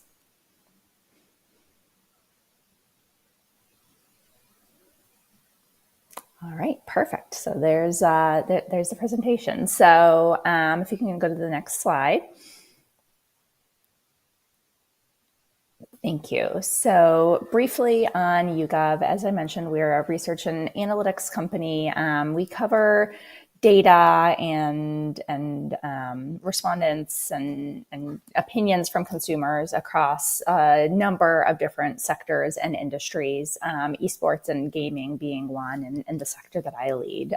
So we are generalists when it comes to a number of different products and research offerings, especially around consumer survey-based panelist data collected through our own panel. So we are very broad in that sense, but very deep and narrow in our expertise in a number of different fields. So as you'll see throughout the presentation today, we're collecting data every day on esports fans all over the world, and really getting to the nuance of who they are, what they care about, and how they're evolving over time. Next slide. Perfect. And we do work with and support a number of different stakeholders across the ecosystem, everyone from brands who are looking to sponsor and invest in esports, which we'll talk about a bit today, as well as, and you can see some of those here on the screen, a number of different rights holders, leagues, teams, game publishers, all with the idea and the goal to help them optimize their business through hearing about what their consumers, their gamers, their fans think and feel about them. And we'll be sharing some of that today. Next slide.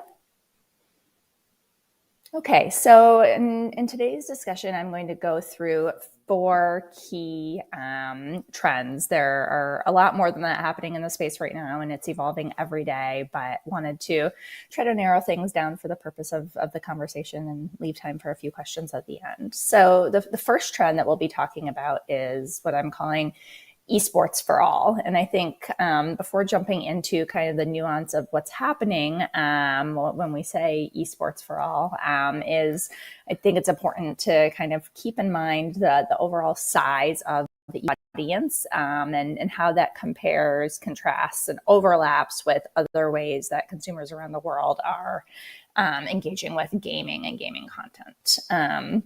So around the world, the majority of consumers, the majority of the population are gamers in some way, shape, or form. Generally, for any given country, it's between 50 to 70% are gaming on any platform for any amount of time in a given week. So a very large audience. And then we start to see kind of this funneling off of different gamers in terms of how, on top of playing video games themselves, they engage with content. So the next largest group that, just in terms of today's conversation and who we'll be talking about, is streaming engaged consumers. So the vast majority of these, as you can see from the Venn diagram that we quickly put together here, are also gamers. But these consumers are watching some sort of streamed gaming video content, or even streaming it themselves. So watching videos of other people playing video games, following influencers on YouTube or Twitch, etc. So interacting with actual, content. And then we have esports, which is where the majority of our focus will be today, although we'll see that the lines are starting to blur more and more across these different concentric circles. So esports, when I talk about that today, just as a baseline, we're talking about competitive professional video gaming, generally in the form of leagues, events, organized competitions. And when we talk about esports fans, we're looking at those who are following that scene in some way, whether they watch events, just regularly keep up on stats and schedules and things like that, or have actually attended.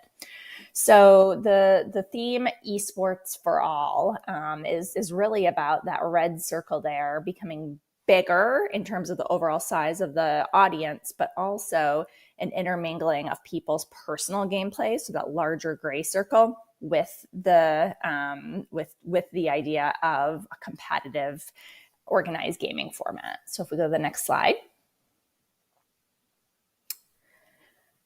We'll take a look here. So one of the things that we're really seeing, and some of this started during COVID, but has certainly accelerated in the past year or so, is growth in amateur events and circuits that are really trying to engage and support gamers of all levels to become more competitive, in the sense of,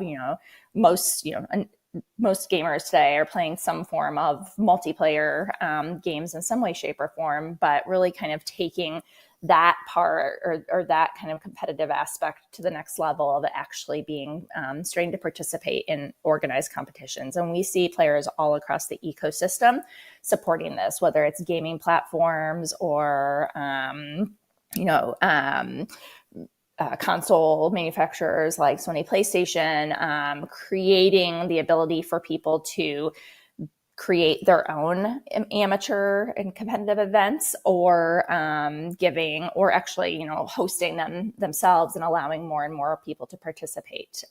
We see that even with the Call of Duty League, where there's the main league, but then they have the amateur events alongside the different events that may be running when everyone is back and playing in person. So this is a big trend that we're seeing, and that I think will continue as we start to really see that competitive element get the attention of more, we'll even say casual gamers, hardcore gamers who may not have kind of taken their gameplay to quite that next level. And just some data or stats here, looking at right now, this is just a smattering of countries that we asked this question. People who actually claim to play video games competitively. And it's not just I'm a competitive person playing games, but they are participating in some sort of organized competition. And we see that the numbers are really starting to get up there. And, across, if you just compare Germany, Great Britain, and the US, obviously a fairly wide range, but in the US, 1 in 5 gamers are participating in some sort of organized competitive competition themselves personally. Obviously, that's not a professional, but just shows kind of the reach and power of this type of infrastructure and the opportunity to continue to grow that to a larger base of gamers. Next slide.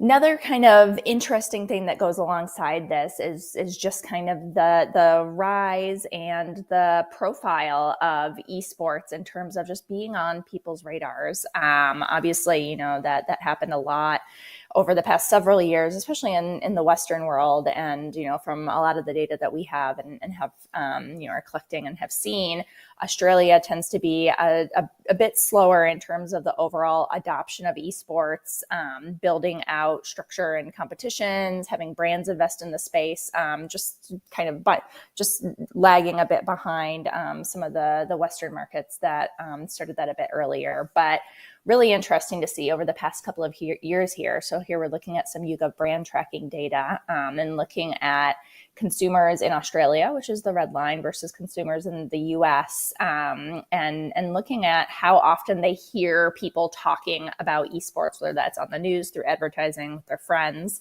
And what we've really seen in Australia over the past couple of years, kind of, looking at especially, you see peaking right after, or right as the COVID-19 pandemic hit, is just more conversation, engagement, and even awareness of esports, which is probably not surprising given all the traditional esport crossover that was happening. But what we've seen since then is actually an elevated level, not quite to that peak, but versus the US, for example, where a higher percent of consumers are actually engaged with esports in some way, shape, or form versus Australia. The flip side, we're actually seeing more Australians hearing and talking about esports even now. So really interesting to kind of see how that esports for all and the spread of the industry to a broader group of gamers is happening even just in day-to-day conversation. Next slide. Okay, the second trend that we'll go through is an intermixing of influencers and esports. So this is interesting. We looked at those concentric circles a couple slides ago and talking about gamers and esports commingling more and more. But the influencer side of things and esports, we've also seen that happen a lot. And again, this is kind of a trend that certainly was happening a bit before COVID, but really accelerated once COVID hit and there were no live events happening. Some of the leagues that even had, are now playing just virtually or online only, were just not playing at all during the early weeks and months of COVID. And so we started to see some really creative competition formats coming up. Some of these were hosted by esports teams themselves, who basically turned themselves into tournament operators during COVID. Others were maybe run by third-party operators and then were sponsored by individual influencers or streamers. Some brands started to commission and run, with a third-party organizer events directly. But it really started to take different streamers and influencers and personalities who were not necessarily professional gamers in the sense that they're competing in an esports circuit and bringing them together through these live online events that a number of them had, pretty large cash prizes. And this format has been really, really popular. And I think what we'll see is that even as we do start to move back to that live in-person event, that these are going to stick and just give more opportunities for people to see some of their favorite gaming personalities interact with each other, as well as to just kind of consume content in a different way and format and just kind of mix up the type of competition they're watching. So these have been really, really popular at a global level. Next slide.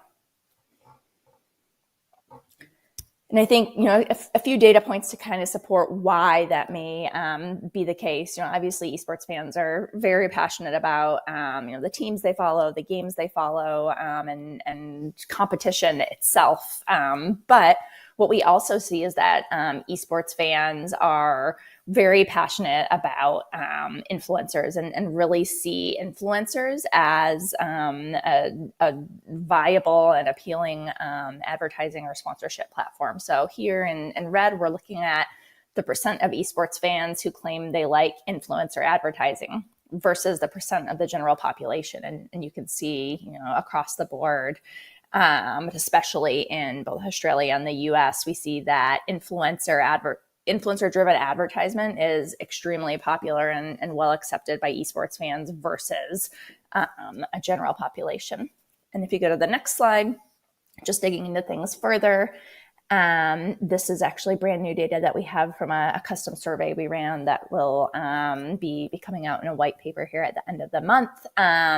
But we also took a look at 17 countries around the world and looked at, among a general population, but here I'm specifically looking at males 18 to 34, what their most followed influencer types were. I think we had a list of about 20 different influencers, and you can see in almost every single country, gaming influencers are the most followed influencer type among 18 to 34-year-olds, or males 18 to 34. This trumps sports, this trumps music, fitness, general lifestyle, fashion, you name it. So really, it's not only that this generation and this audience is accepting of influencers, and that kind of has become a trend and part of their lives. But we're also really seeing that gaming influencers in particular are highly popular and really hold their attention and are where they're spending a lot of their time now. Next slide. And I should note that Australia is one of those markets where it was the top influencer type. Okay, the next trend, kind of moving away from some of the macro, what's happening in the space, and getting more into the nuts and bolts of what people follow and how, is really highlighting the new game Valorant from Riot Games. So Riot Games has been, very active in the esports space. They have the most popular esport in the world, League of Legends. The game itself has been out for 10 years now. And in June 2020, Riot Games released Valorant, which is a shooter game, unlike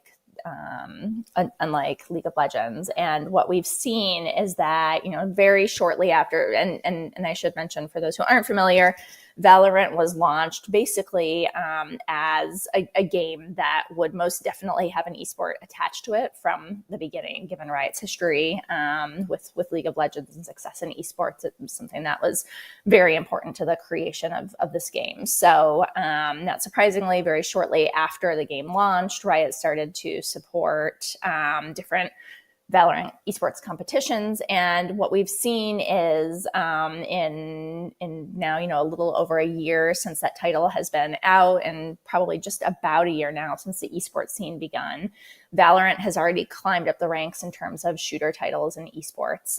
So I've pulled in some kind of some benchmarks here. This is looking at global esports fans. It does exclude China because Valorant is not currently available in China. But global esports fans and the percent who follow each of these different shooter titles. And you can see, Valorant is not quite up to the level of Counter-Strike, which has really been a stalwart and, especially popular in Europe. But is quickly climbing. Apex Legends has been a really strong title for EA and had a bit of a head start on Valorant from just a release timing perspective. But two really strong titles are, titles that have been in the esports scene for several years now: Rainbow Six Siege and Overwatch. Valorant has nearly doubled already the pace of them in terms of global esports fans following. So a lot of eyes are going to be on Valorant, and especially on kind of how Valorant becoming more active and structured in the esports scene impacts some of these other titles as well. If it sources fans from them, or if it's bringing new fans into the esports scene, etc. Next slide. Another really cool thing that's happening with Valorant is, and it's really coming from all sides. We are seeing this title as a way for both Riot Games and a number of the teams that are starting to field rosters for Valorant in esports to elevate professional female gamers. So Riot has really made it a mission, and they've come out with this program called Valorant Game Changers that is alongside some of their major events, and is just in an entire circuit supporting females and underrepresented groups, and that's been really successful for them and has really been part of their DNA of Valorant esports. And what we've seen on the other side is that several really major teams, I've listed three here: Cloud9, Team Solomid, and Gen G, have created all-female Valorant rosters who are now competing. And of course, that's opening up new brand and sponsorship opportunities. But I think most importantly, it's offering new opportunities for females to get into esports and professional gaming in a game that everyone started from square zero at a little over a year ago. So they've also had just as much time and opportunity to play as anyone else. And it's a really healthy thing for the industry that I'm keeping my eye on to see what other titles replicate it and where that really takes the Valorant esports scene long term. Next slide. And the cool thing that's kind of coming as a result of all of that is that female fans are noticing. So here we're looking at global fans of each of the different esports titles listed here. So a number of those shooters we saw on the last slide, plus a couple of others, and looking at just the gender split. And you can see by far, Valorant has the highest percent of females who are following it as an esport, more than a third, actually, which for an esport, and especially a shooter esport, if you look at some of its peers like a Counter-Strike or even a Call of Duty, is just a tremendous percentage. So it's really, impacting at the end of the day, the audience, the players, the fans, which is exactly, what the goal has been for Riot and the teams that are really pushing the gender equality piece with Valorant. Okay, and the last slide, I feel like it would be remiss to not mention the immense influx of crypto money that has been coming into esports just in the last few months. And we're especially seeing it on the team side of things. So I put up a few headlines here. Obviously, the biggest is Team SoloMed signing a $210 million 10-year deal with FTX that included naming rights. So they are now, for most of their rosters, not TSM, but TSM FTX. Obviously, that's like big arena naming values of dollars that are being spent by FTX for them. But we've also seen some other really major deals. Fnatic getting $15 million from Crypto.com, Evil Geniuses and BitCasino. So this is a category to really watch, and for good reason. If we go to the next slide.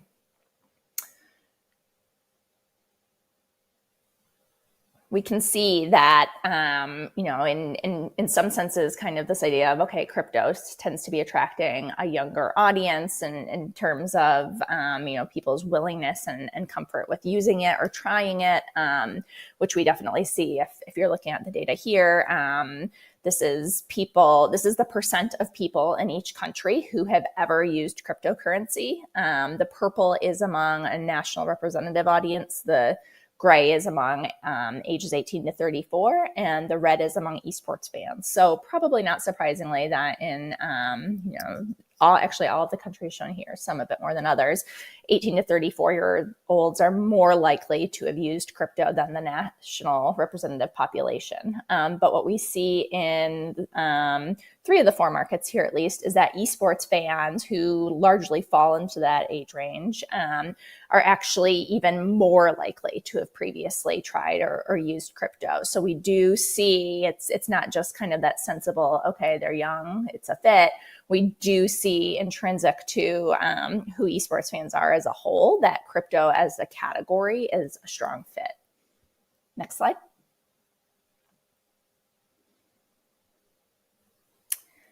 And I think, from the crypto side of things, and looking at, why esports, looking at, the size of an esports team, for example, versus a traditional sport team, and kind of, what the trade-off is there for them and why they're deciding to invest in esports. We see very consistently, especially with teams, that esports fans are very loyal to brand partners who are doing an exceptional and are being genuine about the investments that they're making with the team, and supporting them and their fans in a real way. So you can see here, it's basically double in Great Britain, even much more than that, the likelihood of the national representative audience that esports teams will buy your products if you sponsor their team. So for crypto, it's obviously a good fit in terms of creating, especially that brand loyalty, where I think a lot of people these days know, and especially in that demographic, know and understand what crypto is, but may not know if they decide to, buy crypto or become engaged, which brand to go with and why. I think, it's a great opportunity for individual crypto brands to get some of that loyalty through partnership. But as I always caution, if we go to this next slide, at the end of the day, it's of course always about execution and what the partnership, what's actually being done with the partnership to make it a success. But it's also about an individual fan base. So, in the previous slide, I had shown that US esports fans were just as likely as 18 to 34-year-olds in the US to have previously used crypto. But if we start to get down to even the team level and look at propensity to use crypto or openness to crypto, you can even see some really big differences here, which really just drives home kind of the importance of brands doing their homework and teams knowing what their fans like. And the good news here is that, Team Solomid and Evil Geniuses, the two of the teams that I mentioned on the previous slide that have just signed deals, and especially TSM with that massive deal, are by far, I'm only showing the top four here, but of the North American-based esports teams, large esports teams are by far have the fan base that is most accepting of crypto. Here, the attribute we ask about is, would you be willing to give up your bank account or open to giving up your bank account for cryptocurrency? And you can see, Team Solomid fans are overwhelmingly open to that versus some of the other team fan bases. So, at the end of the day, of course, I'm in data, and I'm in data for a reason. That's because you can use all this data to make sure that you as a brand, you as a team, you as a rights holder are making the right decisions and really optimizing partnerships for your fan base and audience, which at the end of the day is going to make everyone happy. And I believe that's it. So I'll pause here. I'm not sure if there is any Q&A or if there's time left for that.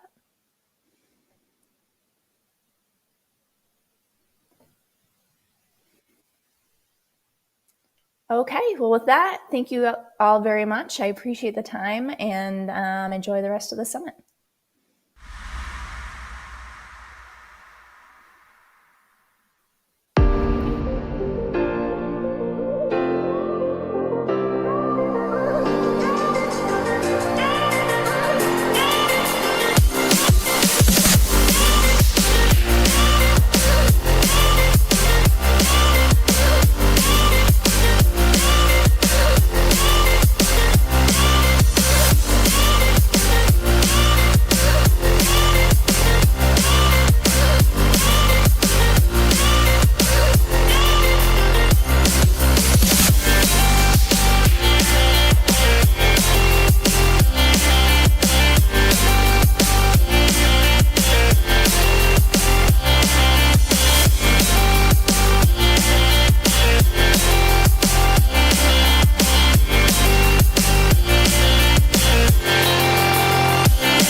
Afternoon.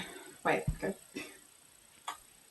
Welcome and thank you for tuning into our third panel at the Esports Australia Summit in partnership with Melbourne International Games Week, my personal favourite week of the year. So on our panel today, we'll be discussing esports culture, building and managing communities. My name is Gabrielle Ben. I'm an esports enthusiast with a passion for the promotion of esports as a positive hobby and career choice. This panel will explore how esports culture has been shaped by its participants, leaders and ecosystem across local and international communities, including the importance of creating an inclusive, safe and fair environment for all involved. We'll also be discussing what it takes to build positive esports culture, how to build, promote and manage a community with a growing fan base, and what part the game publishers and tournament organisers play in the big picture. So before we kick off, I'd love to say a big thank you to some of our ladies who agreed to join us on this panel, but were unfortunately unable to attend due to personal circumstances. However, we are so fortunate to have some incredible panelists with us today, some who have joined us at very short notice, so thank you very much, and that have offered to help us delve into these topics. So I'd love to introduce you to our first panelist today, which is Mr. Mitch Conkey. He has been gracing our esports live streams for many years now and is a professional esports commentator who's been working in the space for the past 4 years.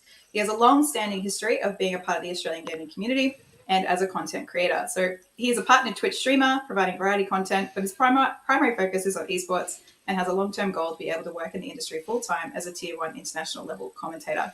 He has a passion for the esports community and is giving back by running mid-tier events in FPS titles as head admin at Instafrag, and the goal of developing the grassroots scene here in Australia and making our leagues more competitive. So welcome, Mitch. So glad you could join us today. How's the weather over in Perth? Pleasure. Yeah, it's cool to be able to still go outside here. So yeah, it's actually a really, really lovely day. You got to throw that in right out from the outbreak, okay? Hey, straight away. On the spot, all right? And our second panelist is someone that's been long ingrained within the Australian esports community. Mr. Jim Cowan has so much experience, he could probably write a book about it. And that's one that I would probably actually buy. He has been hosting events long before the term esports was born and when LAN was actually the only option. So with over 17 years of hands-on experience at every level of esports, Jim has worked in pretty much all facets of the industry, from being a player, coach, content creator, commentator, tournament organizer, broadcast producer, business owner. The list goes on and on.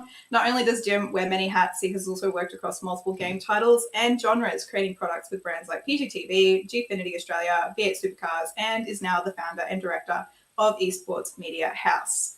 That's a bit of a resume, Jim. Is there anything that I missed there? There's a lot, but that's okay. It's great to be here. I think we've got a great deal of experience that we can lean on within this panel. So I think I'm amongst like-minded and very capable people. So it's nice to be here. Thanks so much. And if you're a fan of Australian FPS titles, you're more than likely familiar with our next guest. Chris Gomez, or Panelist, is a veteran in the industry with a professional career in esports dating back to 2009. Chris and his team, Vox Seminole, were the first Australian team to compete in the CSGO World Championship in 2014, and then later moved to Renegades in 2015. He was one of the first Australians ever to move to the United States to compete full-time in esports, and subsequently be the first to receive the highly coveted P1 professional athlete visa for the United States. After a transition to 100 Thieves in 2019, Chris took on the role of general manager for CSGO, and more recently, Chris has returned to Australia and joined Order in 2021 to run and develop the esports department as their chief gaming officer. Now, welcome, Chris, but I have to ask, what exactly does a chief gaming officer do? Just, I guess, responsible for all the games and just gaming in general that Order sort of compete in, but also to do with content and just anything to do with gaming, really.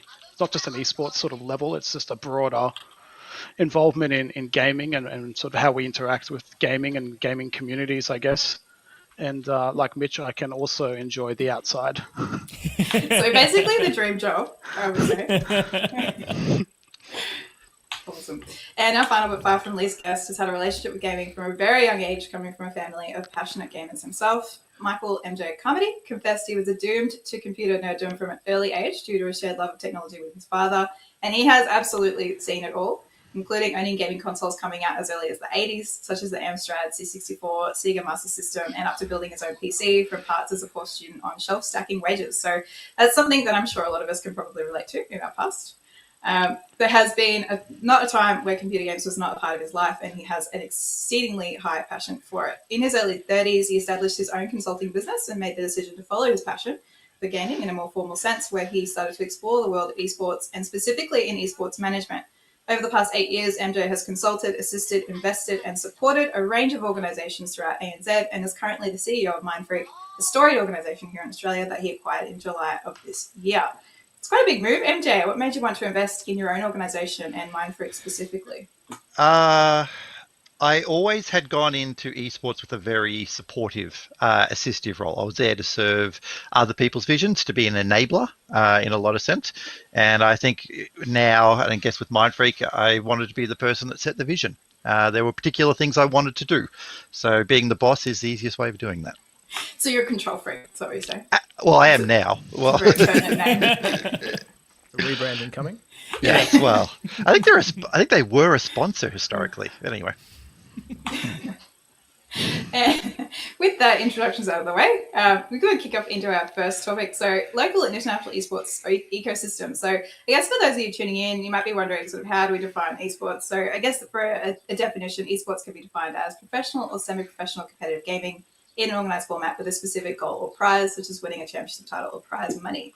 That sounds pretty good. So esports is an integral part of the global gaming industry that, according to Accenture, is now worth over $300 billion a year. So for those of you playing at home, that's now larger than music and movies combined. That is a lot of dollars. I'd love to hand over to one of Australia's local legends in gaming and esports, to Jim. So can you tell us how you've seen gaming and esports evolve here in Australia over the last 5 to 10 years, considering the formidable growth the industry is seeing here and overseas? Yeah, well, I think, firstly, thank you, Gabrielle. But, well, when I first got into esports, as we call it now, it wasn't necessarily termed esports as we know it. It was competitive gaming. And there's been various terms thrown around, everything from cyber athlete through to like virtual competitor or virtual athletics, whatever they want to call it. but esports has been the name that we've all grown to adopt, and it's probably the best suited to what we do. In terms of involvement, I have seen every level of esports go from something that's been run out of, effectively, if you want to draw it to like, you know, your Microsoft or your Apple equivalents, run out of people's sheds, and now into stadiums across the world. So I think it's safe to say that even the growth in like the last 5 years has been phenomenal. And prior to that, you know, things were bounding along quite jovially, quite quickly too.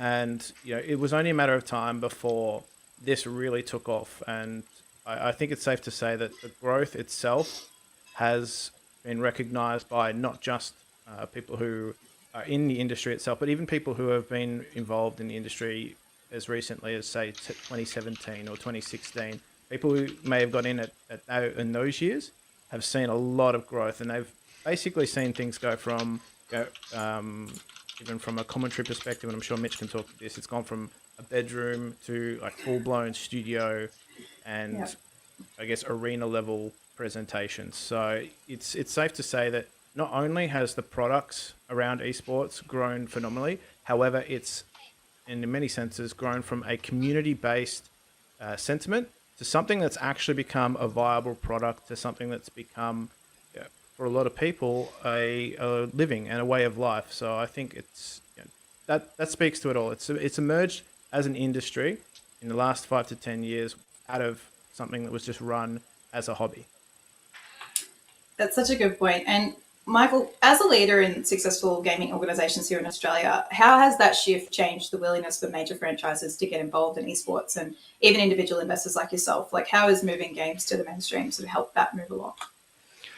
When I was sort of getting more seriously involved, which would have been around about 2015, I joked at the time that I probably could have bought every esports organization in the country because they were all kids in their bedrooms.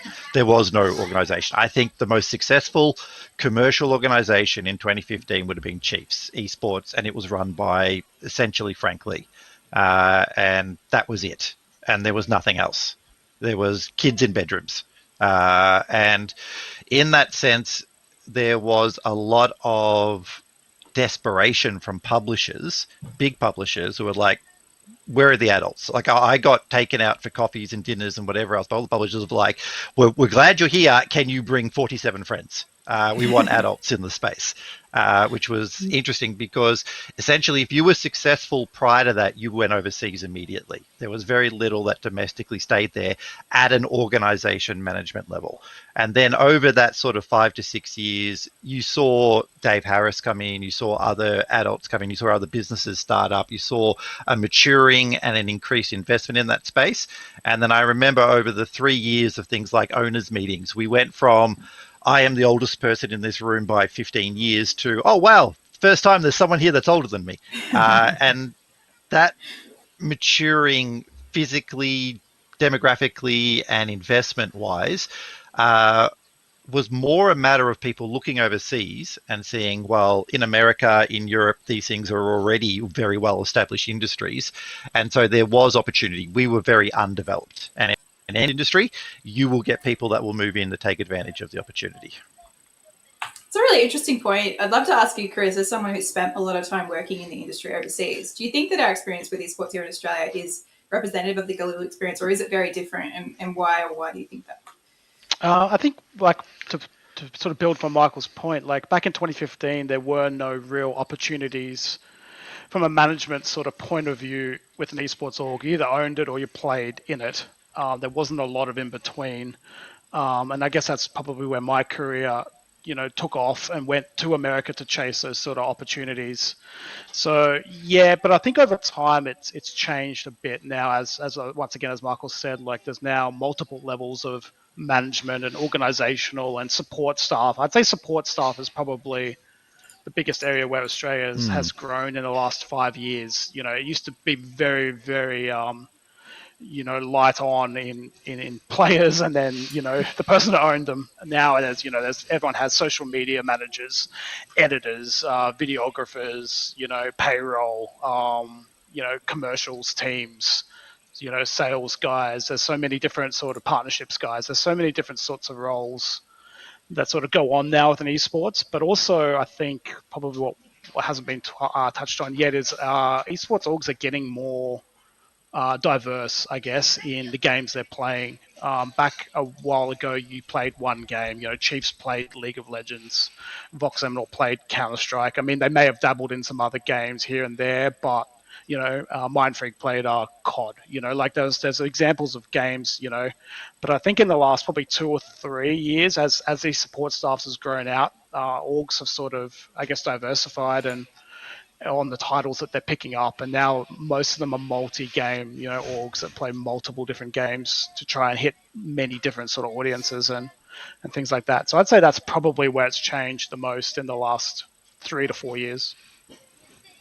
As one of the people sort of in that backstage environment, Mitch, how have you found that sort of as a individual working within that space with the teams and with the tournament organisers and that sort of thing? How have you found that sort of develop and mature over the last 5 years specifically? No, it's been really cool. I think it's just because, again, sort of as Chris alluded to, it's not just the one title anymore. You can't kind of get locked away in that space, and it teaches you to, not only build relationships, but also kind of understand the way other things operate and work accordingly. So, when you are sort of isolated in that one space, obviously you do have the wealth of knowledge in the area, but I found that meeting all different people from so many different areas, teaches you so much, not only about yourself, but also about the space and how you can kind of take that and develop further, because when you get certain, the way, say for example, people advertise towards a certain demographic, you can actually take parts of that, even if it's a completely different demographic, and kind of use that knowledge and understanding to further your own maybe area that you primarily focus in. So for me, it's always been around those FPS titles, but I guess in FPS, they can be kind of hard to sell to a younger market for obvious reasons, and their parents especially. So trying to take that a little bit more and understand it from say like a game like Rocket League, which is so much more family friendly and easy. There's so many different areas that both esports can benefit from each other in understanding. So that's been a massive learning process for me, coming from those spaces, and I think very important to anyone to get involved if they are to look at all these different areas. We've sort of touched on it, but with such sort of large amounts of organisations now becoming sort of multi-million-dollar enterprises, it's clear that there's a lot of moving parts to building something that's successful and a brand. So behind the scenes that people sort of don't see. What do you think some of the actual, I guess, key unseen ingredients would be to building a successful brand and ultimately promoting that brand to build a community following, whether it be here or overseas? I might start with Chris. I think the biggest ones would be content.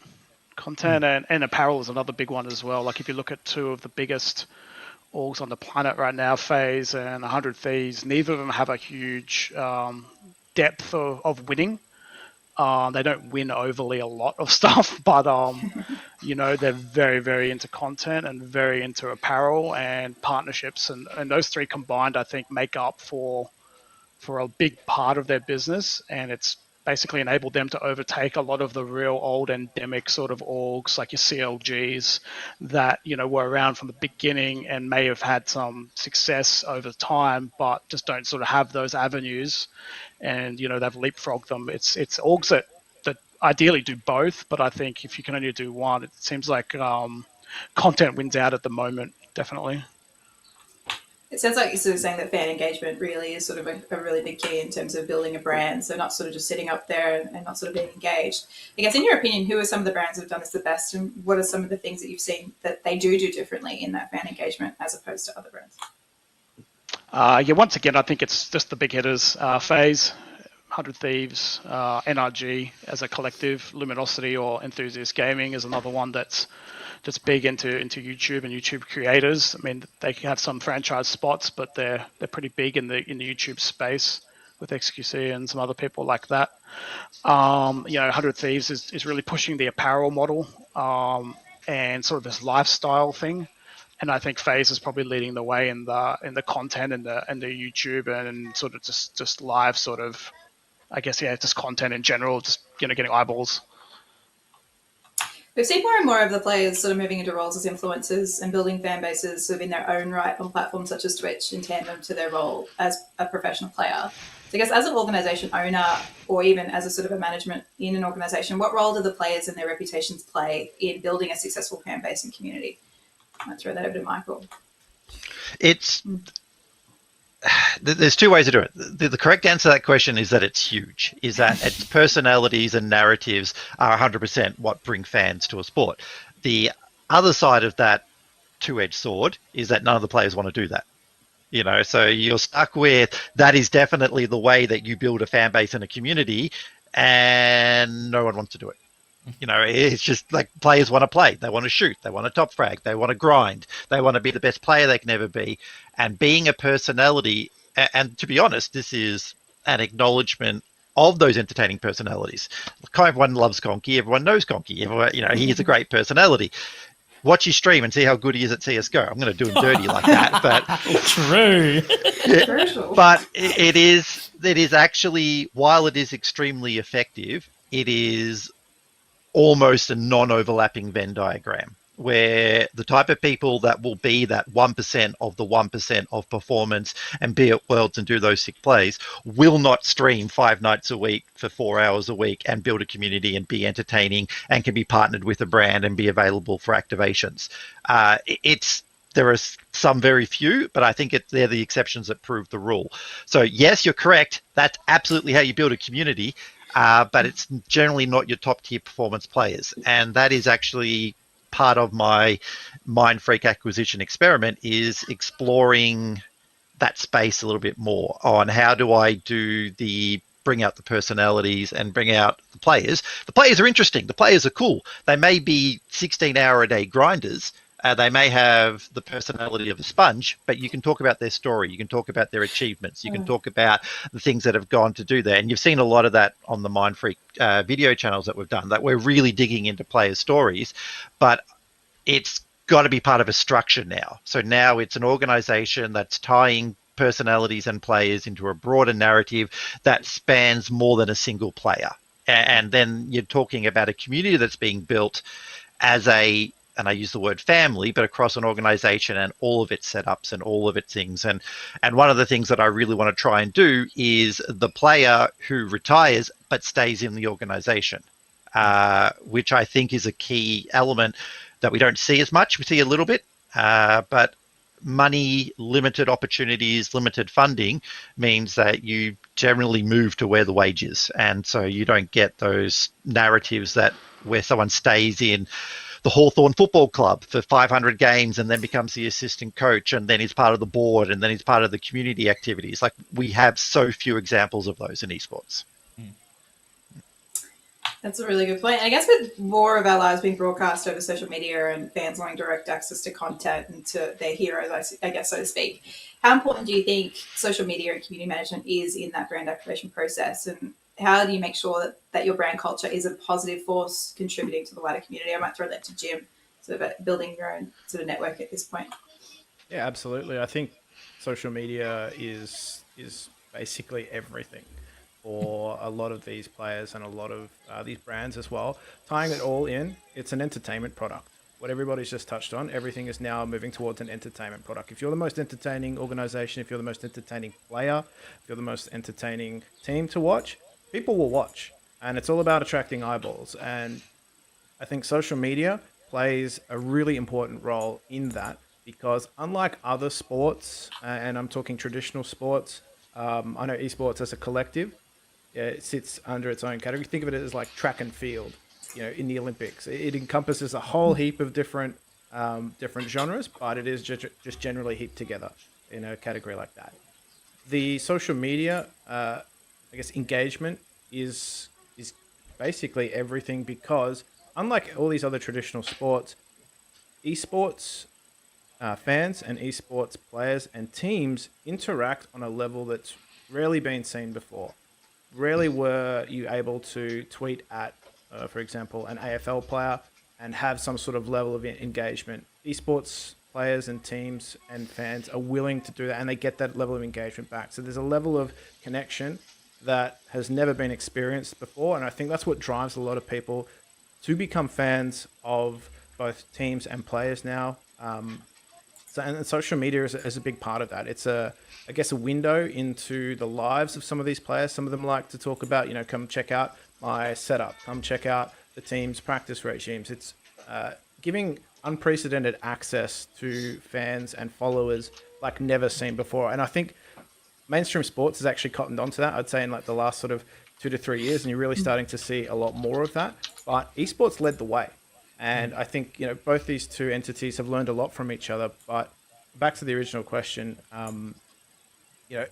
it is definitely engaging, but it's also making sure that there's a level of, I guess, key messaging that a lot of brands are now very conscious of. It's not just sort of, content that's done on the fly. A lot of it is curated, and a lot of it makes sure that it stays true to brand guidelines, to keeping the org out of certain situations that they might not want to be in, or keeping the player out of certain situations. It's a lot more curated than it used to be. So I think definitely keeping it authentic and on brand is part of the challenge. But as I said, it's an entity that has never been seen before in the mainstream world. And in the last 5 years, I think esports has definitely led the way for social media. So therefore, it is incredibly important and increasingly important to not only keep up with social media via support staff and lean on their expertise for this, but to try and continue to try new platforms and try and reach new fans. And from a perspective that's probably not as related to the player, Mitch, how do you find yourself engaging as an individual with the wider esports community, and what sort of drives you to do that on a day-to-day basis? And how do you make sure that your content is hitting the mark with your user base and your following? Yeah, no, absolutely. I think, it's no secret that I'm a bit of a Twitter addict, I guess, overall. And a lot of, people will always kind of openly and outwardly say about how, like, it's a high level of Twitter, just usage. And effectively, the reason I do that is not because of any other reason than, what connections it's allowed me to make. Like, I think it has been a really important part just overall in being able to engage that way. Like, I was actually sort of, taking a while back now, I was involved in the YouTube and content creating space in Call of Duty, like sniping. Geez, like back in the day, I was in Team Envious for a short period of time.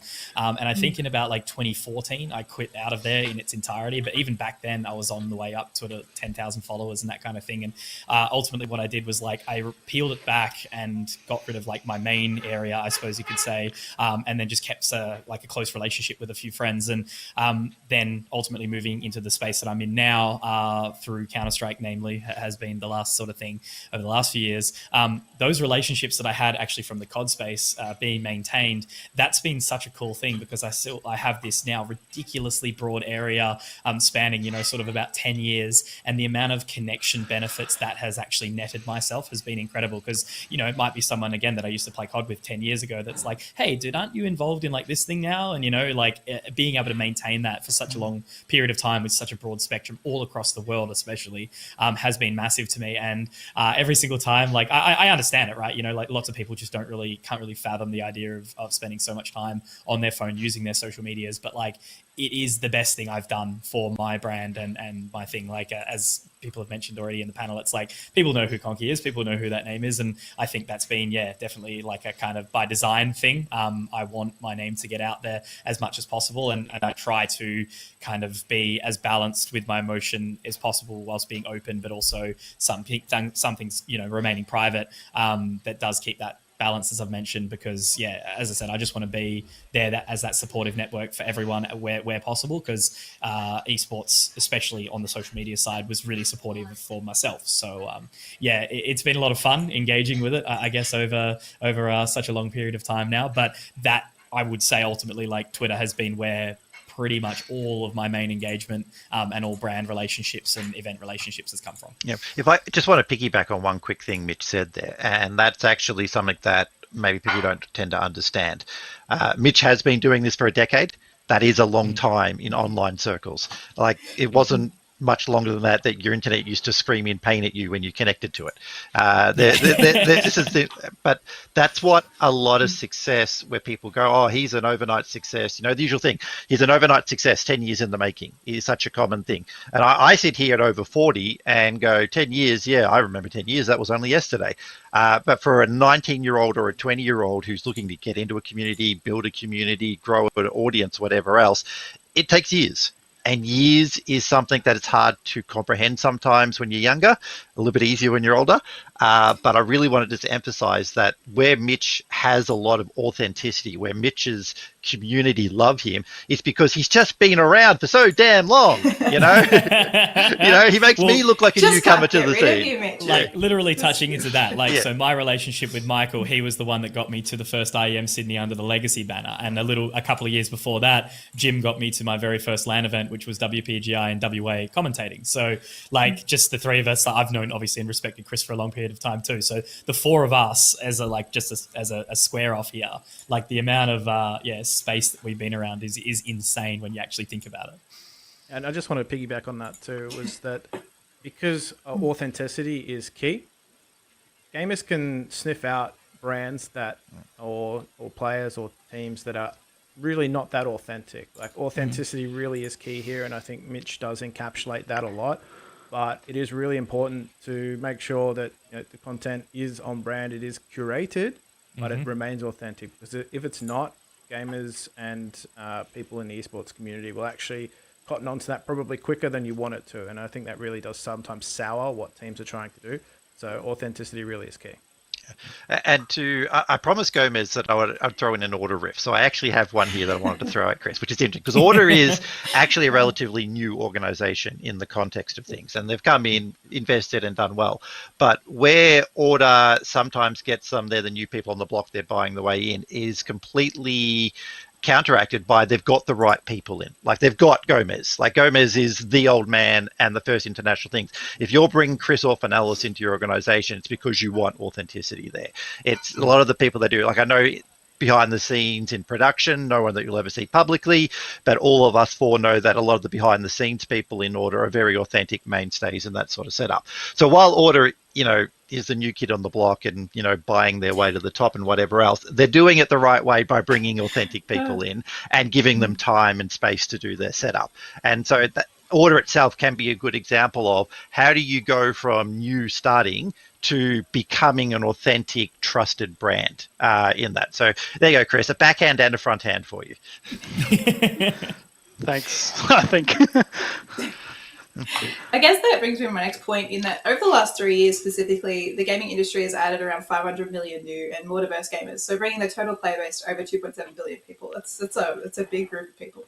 And the stats tell us that the demographic of gamers is getting younger and more diverse over time. So I guess, Mitch, as a successful Twitch streamer and community leader, how do you think this diversity has helped the gaming community grow and mature over time?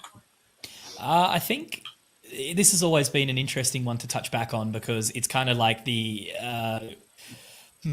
just trying to think about sort of, I guess a gatekeeping kind of style, right? Like you think back to the old elite gamer, right? Like, especially the PC gamer, that was always, for the longest period of time, you were against the console gamer. Like I actually came from the console gaming space as well. So there was always that breakdown. And then as that kind of folded a little bit more, the gamers across the board became a bit more cohesive, I suppose. But then the mobile gamer comes in and everyone's like, "Ooh, is that really a gamer?" Like, mate, at the end of the day, we're all gamers. It doesn't really matter what you're doing at the end of the day. We're all engaging in media that we really enjoy.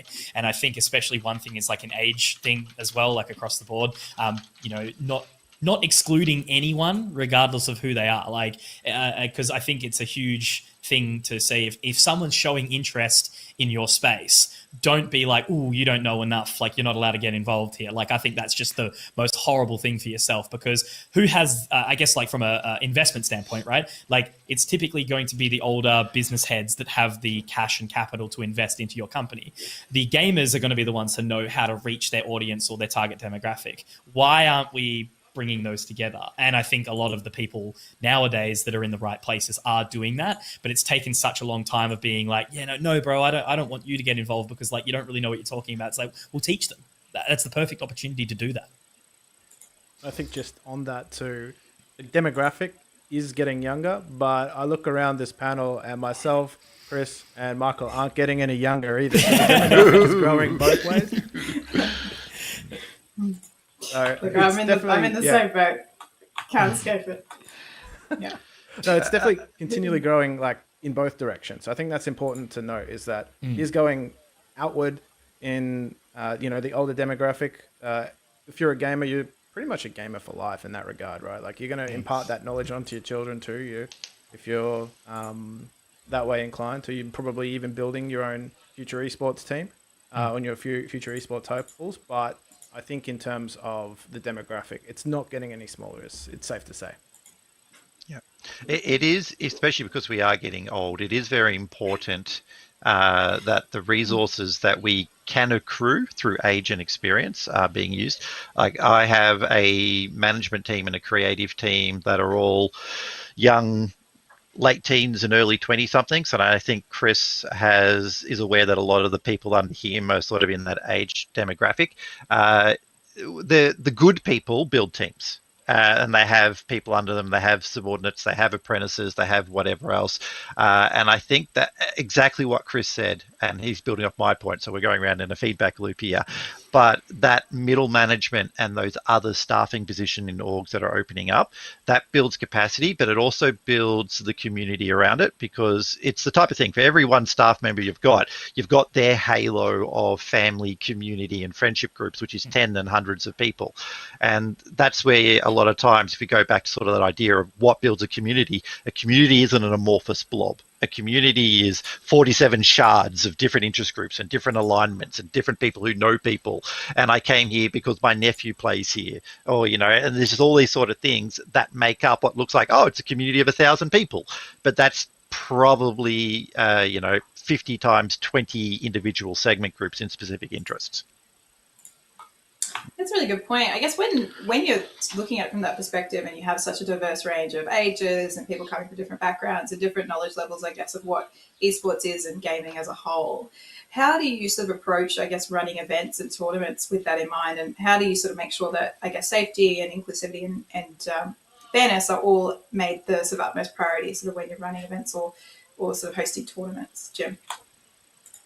I think it's safe to say that you be very forward with that messaging. And I think, running back to some previous tournaments that we've run, namely WPGI, which for those that may not be aware was a women's Counter-Strike league, essentially. And it was focused on a grassroots approach, but bringing a more of a polished production to a developing scene. And from the get-go, the messaging was clear. It was a professional level competition. It was a grassroots approach. And obviously, in terms of making sure that it was fair and inclusive, we were making sure that players, to the best of our ability, had a very safe environment to play in. And I think women's leagues are a good example of that, in that it is creating, at first and foremost, a safe space for people to feel comfortable in taking a step into competitive gaming. And I think that should be something done across the board. There's the whole argument of open tournaments versus gendered leagues, but in its essence, it's about, first and foremost, not segregating, but creating a safe space for people to take that first step into an inclusive environment. And I think making sure that your messaging from the get-go is that we're just trying to encourage anybody and everybody to play, and we're trying to break down barriers. I think barriers to entry come in, depending on the esport, come in any different number of forms, and that can be everything from I don't have the right hardware or the equipment to obviously I don't feel like the online space is for me. So making sure that first and foremost that your messaging is always about that, and then following up and making sure that you enact that and embody that is probably key for me. It is a bit of a tricky subject in that regard, but gaming embodies at its essence the fact that anybody can play against anybody on a level playing field. And I think if you reiterate that and you try and make sure that there are as little barriers to entry for anybody, I think you're achieving that as best you can. And just a quick addition to that one as well, like going on a more larger scale is like live events and everything like that. The ones that I always, sort of run back is to the last 3 IEM Sydneys before they all sort of, before the global climate's changed a bit. They're like no one that's toxic rocks up to those events is all I can say. Like the weird ones that have all the big things to say, they don't show up. And it's all about getting to those venues and catching up with the people that you've known for so many years and hanging out in a, as I said, safe environment where you can really really just be a part of it. It's like moving away from that online space where you play, whether it be competitively or casually with all your friends. Then you get to, spend all the time actually meeting up with them in person and engaging in a similar environment in the sense that you're probably there to watch an event, but you also engage in other social activities outside of that too. So that for me has been the most important. That's probably where I've had my most fun and my most the best relationships built off the back of those as well. That's a really good point. And I guess as a manager of a high-profile team, Chris, how do you make decisions around which events your teams would attend? So what sort of are the minimum standards or requirements that you'd be looking for an event when you're sending your teams?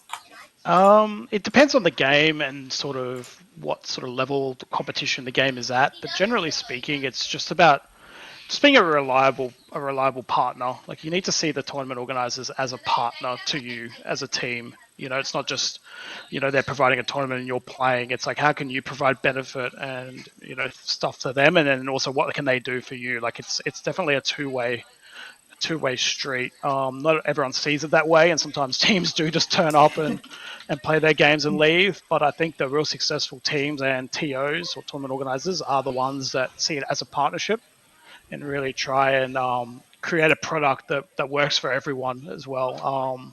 With regards to things like the tournament schedule, the prize money sort of splits, media commitments, things like that. Like, it's definitely more to it than just turning up and playing. But I think the biggest one for a team to decide whether they're going to play or not is really just about the reliability, how well you think the TO can execute on basically what they're promising. It doesn't really matter what they are promising. It's just the reliability sort of factor, I think, on, will you get what they say they're going to deliver, is probably the biggest one. And then if it is something that's smaller and not as important to you, it may clash with something else, and then you do have to kind of decide, which way you want to go. But generally speaking, if you're available, it just comes down to the reliability factor of the tournament organizer, of what they can provide for you. And Michael, I'd love to hear your opinion on that in terms of the grassroots scene in Australia. How have you worked with other organisations in the past to sort of, I guess, bolster that community aspect of tournaments and events? And how do you make sure that your teams are getting involved and actually becoming a partner with those event organisers? It's I've got two lobes to this. I'll throw one out very quickly in that I have done a lot of the technical back end and worked with Woody Woo, who got a shout out on an earlier panel. He runs Meta, and the Meta High Schools is a great thing. Absolutely love it. Long live Meta, and I hope all high school programs. I think there's one called Fuse over in WA that I think runs over there. Mitch, you may be aware of it. And again, those sort of at a high school level and normalizing competitive video games to parents starts early and young, and that's a great sort of setup. From a more organizational point of view, for me, it is very much just about that brand association. From a straight commercial point of view, I need assets to be able to sell sponsorships on, and so 100% what I need that tournament organizer to do is to provide me with assets that makes my sponsors feel like they're getting the exposure and the associations and the brand thing that they want and need. So when I'm looking at what needs to be done, I'd love to be in one aspect, I just have to pay the bills. And so there's a straight commercial aspect for that sort of setup. Mm-hmm. When it comes to more of the community side of things, that tends to not be branded. That was never sort of brand legacy or brand mind freak for me. There were times when I did like the Big V, which was a completely meme CSGO team, where we just got a bunch of guys from Victoria and we flew up to Queensland to play in a LAN put on by a guy called Maverick, who we all love because he's an amazing community tournament runner in that sort of setup. And for me, it is extremely important to do those community things, but I do have a divorce between my commercial brands and the things that I've managed and those really grassroots things, because to be honest, taking brand Mind Freak with a Mind Freak level team to a community tournament would actually, it would be feel bad. Why am I taking these pros and beating up these poor community kids? And so generally for the most part, I do keep those separated. And I will engage with the community as a personal. I'll go as a fan. I might own an esports org or whatever else, but I will go there in my Silver 2 glory and, and get absolutely destroyed. And I've done that. I've entered StarCraft tournaments and Magic the Gathering tournaments and CSGO tournaments and whatever else, simply not because the famous MJ Carr, the extremely good, video game player was there, but because it was just one more person that enrolled. It was a 32-person bracket because I joined. It was someone they could say, like, I go in Twitch chat and I just type and I be active and I'm an audience member that's engaging. And it's not because I'm special. I am just one of the crowd. And sometimes that's all you need. Turn up and be part of that community event because it's the ones that make up that crowd. That's really good advice, and it's nice to sort of see that, I guess, community aspect, just being involved even on a personal level and individual level and fostering that network so that you do have that to lean on sort of when you do go into those sort of larger events and you are looking to build on that and scale as you get bigger. I guess as you get bigger, what are some of the expectations that you would have of your players when attending events, and how do you ensure that those expectations get upheld? That back for me? Back to you. Expectations get upheld. A lot of the times people don't have healthy expectations. And again, this may tie a little bit into, it takes a long time sometimes to get to what people would define as success. There are a number of people that would do an event, and I've seen people spend 5 figures on an event and go, hey, I've done an event, and then no one turns up and they're surprised from that sort of things. It's to get people involved, to get the community, to get these sort of things as an expectation. You've got to plan out a timeline that makes sense for it, if that sort of thing. Am I getting your question right, Gabrielle? Do you want to maybe just rephrase it in a sense of what point do you want me to address specifically? I guess, how do you make sure that your players are, I guess, contributing positively at those events and that sort of thing? How do you make sure that your organisational expectations being upheld in that respect and they're not damaging your brand and they know the rules, I guess? Okay, we're PG rated. Am I allowed to drop one swear word? Because there's an official policy. This is the official rule that was at Legacy, and it's the official rule at Mindfreak, and it's don't be an arsehole. And that's the setup. At any given point, don't be the dick in the room. Like if you can, like, we've all seen the stuff at LAN, and we love this at LAN. Well, someone will get up and they'll give someone a spray, and it's real energy and it's real whatever else. And if it's meant in the heat of the moment in good faith, for the most part, it's healthy. But the extremely thin flip side of that is the toxicity that we all know is in gaming. That absolutely just makes it a horrible place for some people. You always hear about the trolls and the abusives and all the crap that goes on in the solo queues of whatever your favorite game is. And it's very, very difficult and hard to to do that sort of setup. But you want the community. If you're sitting there and you're with your mates and you were playing a game or kicking a footy around, it would be a much more coarse and casual thing, maybe in the sort of the circles I've been. I grew up in the country. And so there is some aspects of that where being human and being authentic is fine. But navigating that away from toxicity, especially at community events where you are building community, where you want an audience, where you want all this stuff to be great and for everyone to have a good time, some of the things that some people can be considered normal and healthy can be extremely intimidating and scary to others. And at that point, you've just got to actually very closely manage. And the work of community managers or that community management role by various admins or tournament organizers, and Mitch has dealt with this. Mitch is everything in one hit in the Instafrag community, and he's seen the hard parts of it. The enthusiasm, where some guys maybe just being a bit overly enthusiastic in his language, and the straight out toxicity of why are you in my community, I will actually remove you. But I think we're out of time, but Mitch could probably talk about that in far more detail than I. I think before we wrap up, I might just ask each of you, what are some of the positive impacts that gaming and esports has had on your life, sort of being a part of that community? What does that sort of mean to you? And just into the 30 seconds or less. I guess I'll quickly start and just say, like, without going, like, I'll make it in the sense of this is literally it. Like, esports saved my life. If it wasn't for esports, I don't think I would be here at this day and age. And it's been such a journey, and the amount of different people from different backgrounds that I've been able to connect with, and also, call, like, building lifelong friends and relationships and everything like that. To think back 10 years ago and ever think that would have ever come out of video games, I would have probably been like, nah, surely not. But it has been the most incredible journey, and I can't wait for the next 10 years. All right, I'll follow on. We'll go in clockwise order.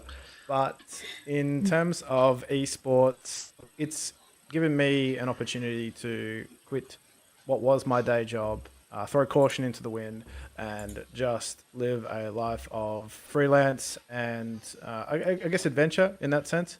It's broken down a lot of barriers for me personally, and I think in terms of what it continues to give is it gives me a fresh energy in what I do every day. And I think that's something that I didn't have in any of my other careers. And I think it's safe to say that, I guess the adage of saying, if you make what you love your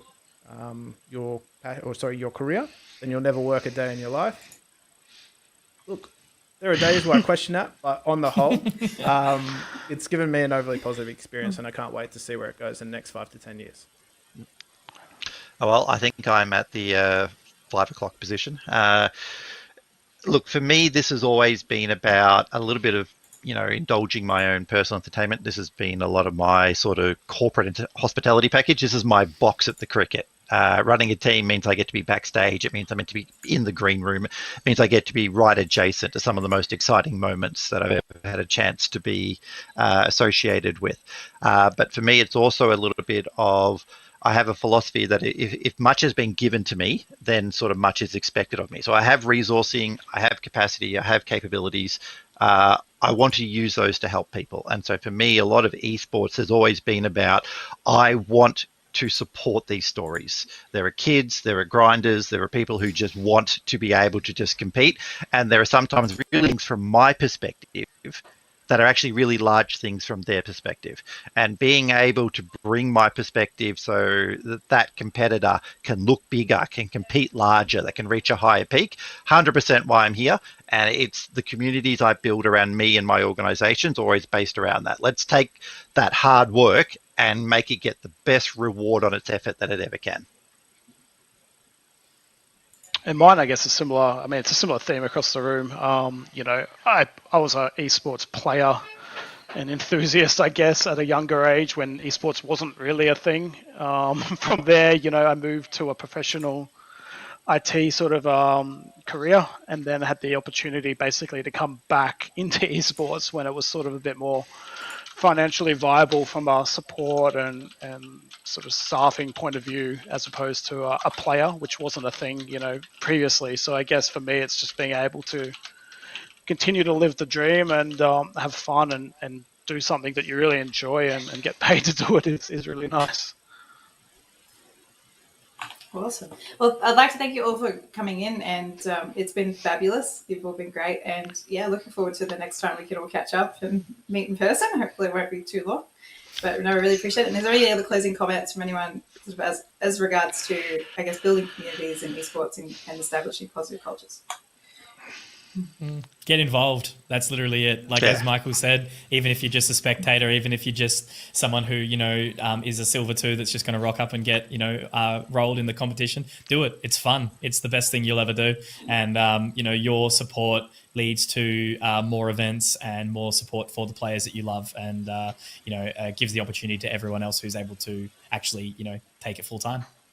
Absolutely. And just on the back of that, of course, get involved, but also reach out to people and take a shot, shoot your shot. You're not going to get something by not asking. So essentially, I know all 4 of us in some capacity over the next 12 to 18 months are going to be looking for people in certain roles. So there's always opportunity, and if not, creating opportunity amongst the 4 of us. And 5, sorry, to include yourself, Gab. Great advice. Well, I really appreciate you guys taking the time out today. It's been wonderful, and I look forward to the next time. And up next, we've got Garth Midgley with the Business and Esports panel, so definitely stick around for that. Peace. Thanks, guys.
Yep.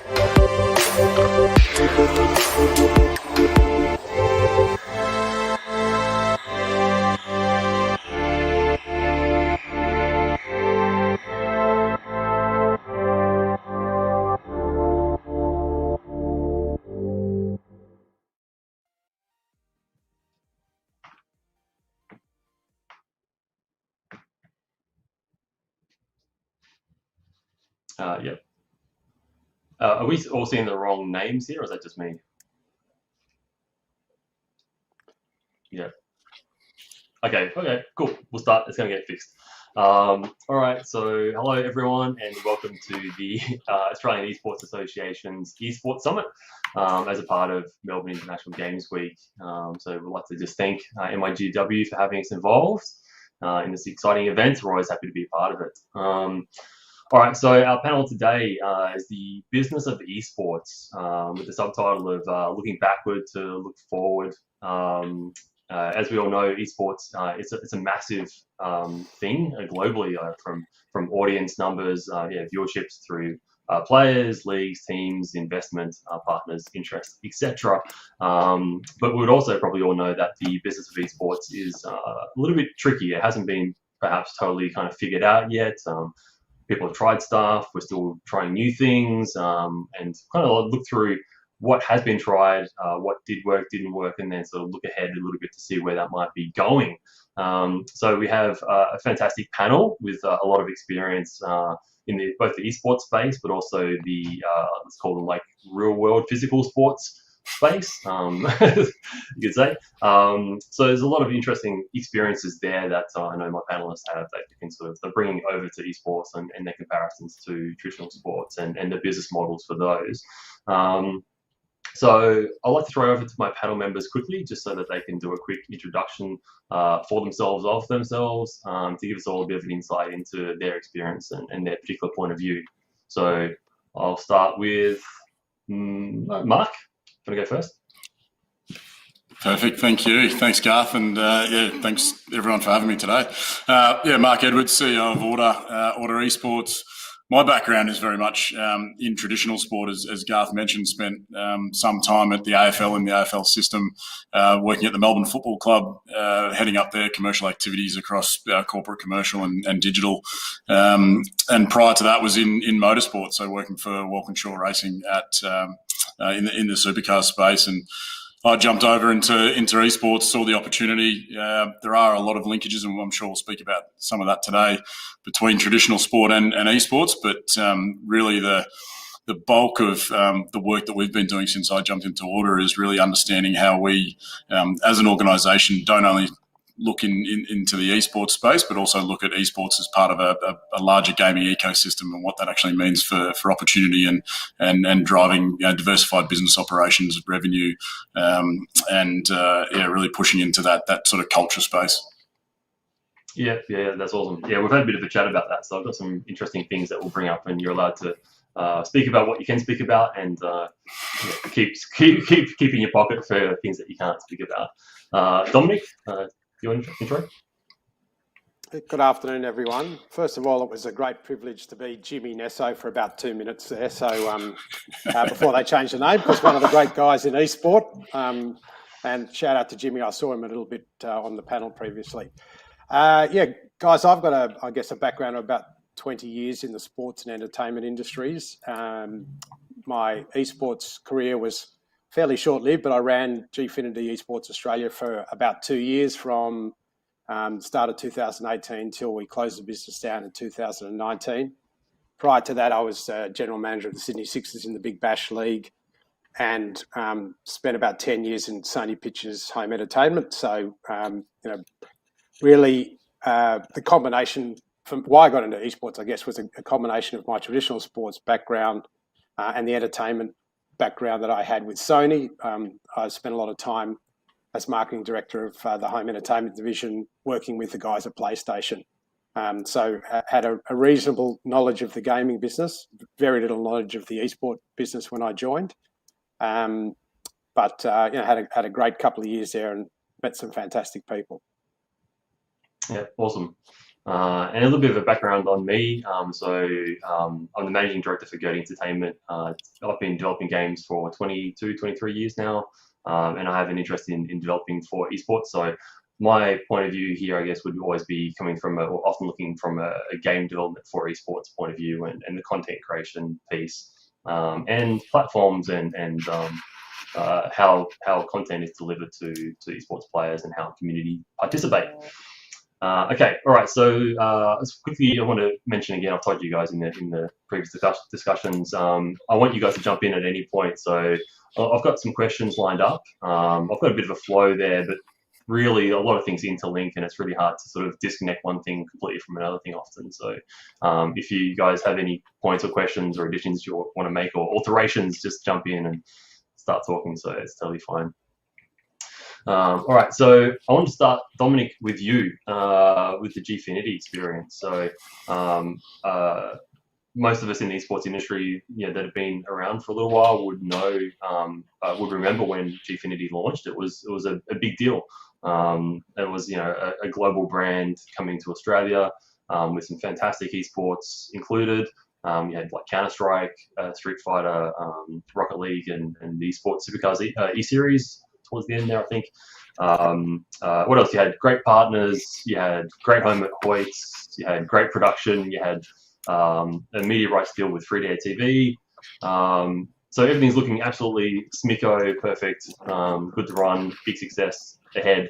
And then through our discussions in unpacking that, you talked about a few things. One thing I wanted to bring up first was around building audiences. That was a big thing for you around how do you build an audience for esports, and you mentioned the game having an audience and the league or the tournament having an audience. So did you want to talk about that audience part for the Gfinity experience? Yeah, well, I guess it's like any product, any sport, anything, you've got to have an audience to be able to commercialize an audience.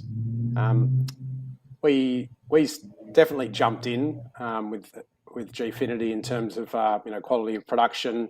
I think it was pretty revolutionary in terms of the competition we set up. We obviously tried to base that on a more traditional sports model by building intercity rivalries, and we chose 3 games that we thought offered quite a broad array of potential audiences. So having, as you mentioned, CS:GO, Street Fighter, and Rocket League, they all have a slightly different demographic. Whilst everyone talks about the 16 to 39-year-old esports gaming demographic, this sort of covered, I guess, the gamut of that space by having differentiation of games. So where to start? Yeah, I think one of the interesting things about the way that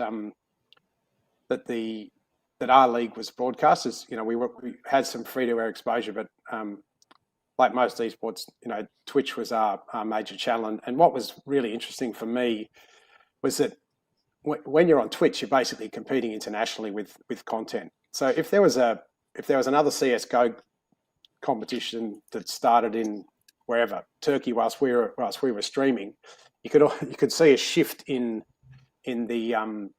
audience from our league, to another league. And I guess what that gets down to is potentially the quality of the play within the league.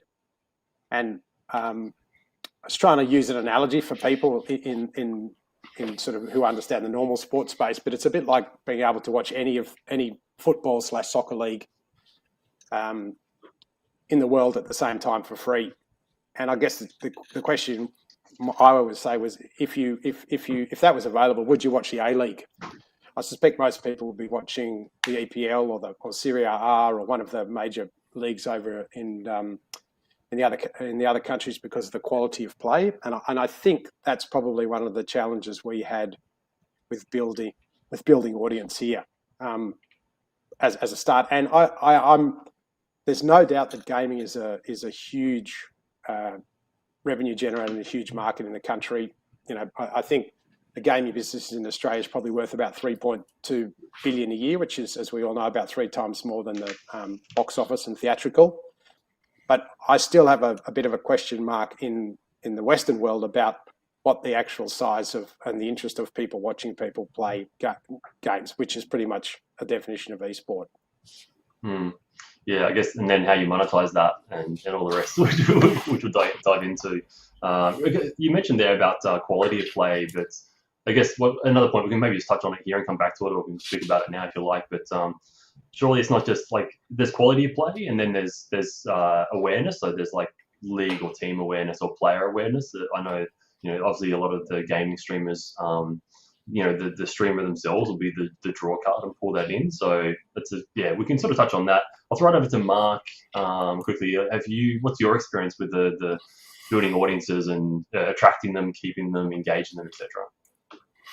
Yeah, it's a great question, Garth, and that's really our primary focus of what we're trying to do now. And when we talk about esports, Order's been around for next on 4 years, and we've achieved great success over multiple titles, but the audience development's probably not been anywhere near at the rate that we would have liked. And Dominic mentioned we're not only at the mercy of having platforms like Twitch to broadcast over, but globalization and scalability is great across these platforms. But it also means that we're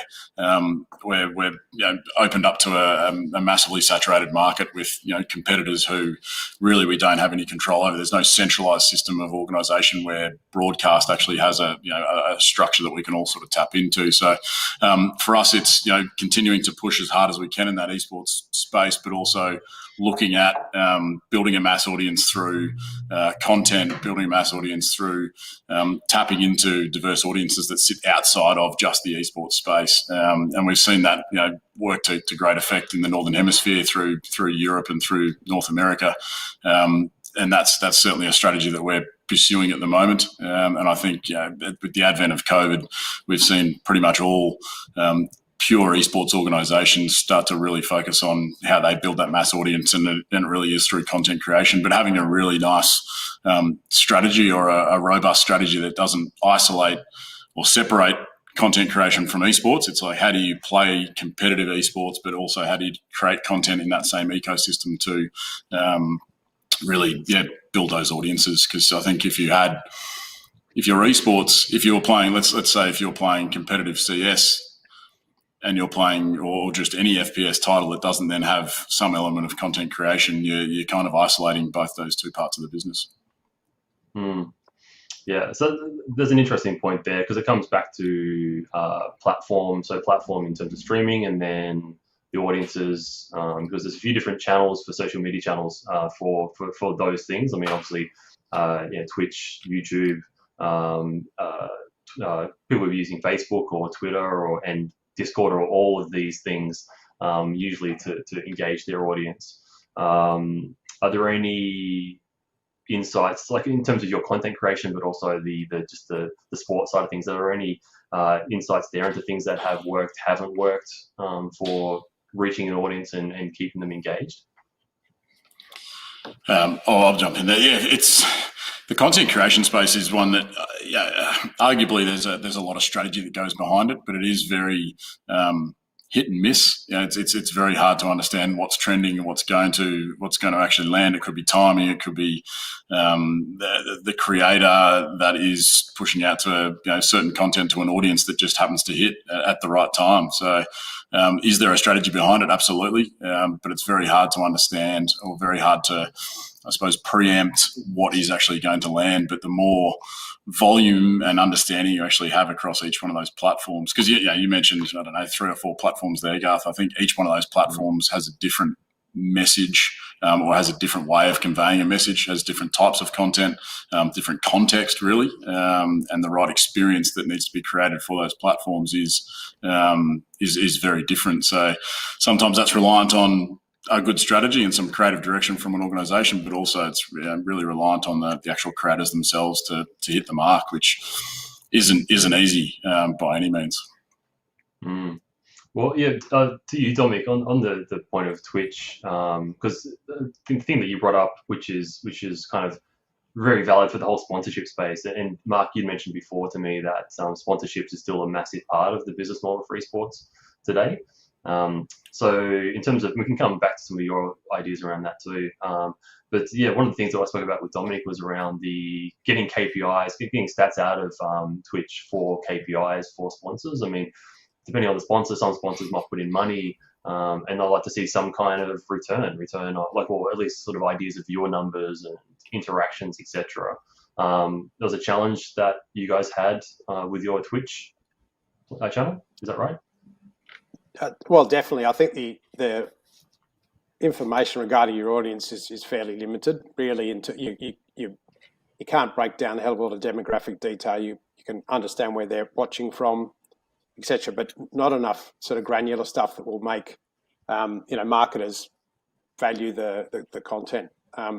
We started running even like almost like a cryptocurrency sort of loyalty program across our data, across our streams, to see if we could then qualify the viewership through that way, get more information, insight into who was watching. I mean, it was a little bit of a crude way of doing it, but there just wasn't that data. When you can, unfortunately, the brands that have enough money, I think, are interested in getting into the space, generally will have media agencies that work with them, and media agencies want to see facts and data. And I think that is one of the challenging things with trying to grow the commercial value of competitions in general. I think Mark makes a great point about teams and about content creation and then probably then being able to have a more direct route to their end consumer, whereas through Twitch was a necessary evil for us, because that's where people wanted to watch the content. We had a really interesting discussion just before we launched in this country, where our parent company in the UK had just done an exclusive deal with Facebook, and we fought tooth and nail not to be involved in that deal, because we were trying to launch a league, and they were asking, and it was because there was a commercial benefit. They wanted us to try and launch the league on Facebook, and we absolutely stuck our feet in the ground and said, no way, we're going onto a I'd say a non-native platform to esports to launch a league. Yeah. I mean, Facebook Gaming putting a lot of energy into growing their gaming platform now. It's gotten a bit of attention. I'll be honest, I don't go there, look at content. I don't know anyone that does, but I'm sure there are a lot of people who do. So it's a challenge to find the right platform. I mean, I might even speak from some personal experience here with our sort of esports racing game, esports focused racing game. We did a Twitch activation as a part of an online event, and for us specifically, I don't know what we may have gotten wrong with that, but it didn't work for us. We did another esports tournament with a different platform, and we had like a lot more success, like substantially, like more than 1,000 times the viewers. So, like what you said, Mark, it's possibly a bit of finding the right audience in the right place, with that right mix at the right time. So I'd like to go to you, Mark, sort of on this topic, but then also with sponsors and how they engage in, because sponsors are going to want to see some kind of return on investment usually, right? So what is it that you guys have been trying lately to deal with that? Yeah, and just to touch on metrics and insights, it really is such an important part of our business. And I'll probably defend the industry a little bit here and say that the growth really has outstripped the ability to probably create the frameworks that we see in traditional sport, or even see in traditional advertising and media. The insights or consumer insights in general have been around for some time, and we know that the advent of digital marketing even is very heavily underpinned by those consumer insights and targeting groups. But our industry has grown so quick that I think that the various stakeholders, including publishers, platforms, even tournament operators, probably haven't caught up to the stage where there's a willingness to sort of share that data. It's very much, that data is mine and I'm going to control it for the benefit of, my shareholders or the bottom line. Whereas I think as this industry continues to mature, there will be a lot more cooperation between the key stakeholders, and then you'll start to see a greater return for all parts in that ecosystem, including orgs that will have access to more data, and whether it's third-party data or your own data that's coming across websites, social media, etc. There's the likes of YouGov and Nielsen are doing some great work, but that's only going to mature as we go forward. How do we continue to entice sponsorship? Well, I think the industry as a whole has benefited greatly from endemic sponsors. The endemics have always seen this as a path to their existing audiences and a way to support the space. But we know as the audience continues to grow, finding the non-endemics or the non-traditional partners is a lot harder. But I think there wouldn't be one brand that we speak to that doesn't say, hey, we want to get into gaming. It's just finding the path. And for them, it's, I think Dominic mentioned before, it's media agencies still haven't quite grasped the concept of what the gaming industry, and that's not just esports, it's the whole ecosystem that we exist in, what the various parts can represent from a value proposition perspective from them. And often they might sponsor a team and they don't see the return on investment that they thought they would. They might sponsor an event, and again, they mightn't see the return, but it's trying to get them to take a step back and understand what is it they're trying to do. Are they trying to attach themselves to an audience, or are they trying to convey a message? Are they trying to sell a product? There's different parts of the consumer journey, if you like, that they're even trying to hit that would suit different parts of the ecosystem. But often it just becomes very confusing because it is so new for them. So there's a huge education piece to be done, both direct with brands and to agencies, to understand where the value actually sits, and then how we can all sort of work together to ensure that brands actually do get an ROI. Because if an organisation doesn't provide a brand a return on investment, it's probably 2 or 3 years before they want to jump back into the system, but it might have just been the wrong product for them at the time.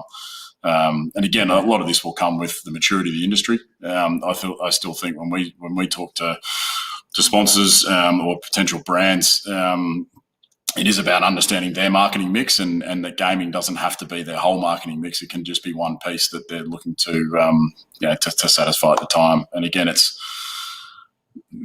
our industry is entertainment, whether it's esports, whether it's content, whether it's events, it all fits into that entertainment piece. And the more brands can understand that, the better we're going to have, or the better job we're all going to do at generating return and creating some longevity and probably sustainability in some of these investments that are coming through.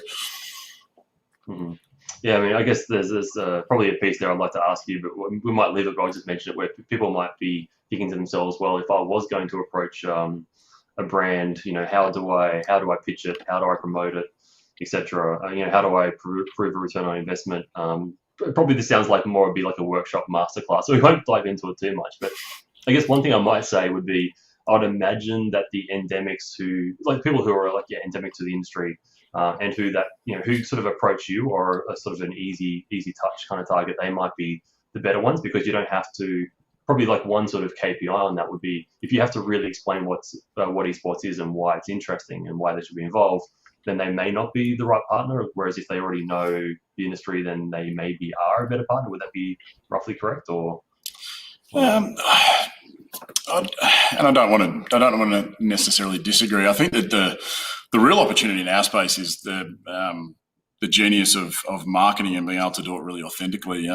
We talk a lot about Gen Z and Alpha and these groups that are essentially the next generation of consumers. It's how do you actually appeal to them in a way that is really authentic, and gaming sits in that perfect sweet spot. Not only does it have the audience, but it has the means and the ways to actually appeal to this audience.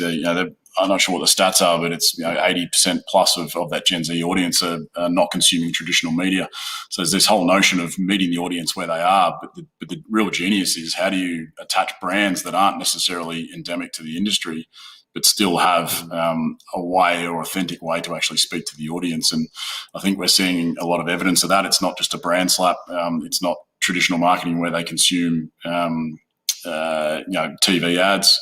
Gen Z don't like to be marketed to, but they also live in this world of lifestyle marketing. They look up to certain aspirational people that they want to eat what they eat, wear what they wear, holiday where they holiday, and that's really, I think, where we sit. We sit in that space where we can bring brands to connect to an audience in a really, really authentic and smart way that makes these, makes the audience or the audience doesn't feel like they're being marketed to. So, there is the endemic brands, but they need to play in the space, and they know they need to play in the space. But the real opportunity here is that that authentic connection to an audience and done in a way that feels genuine.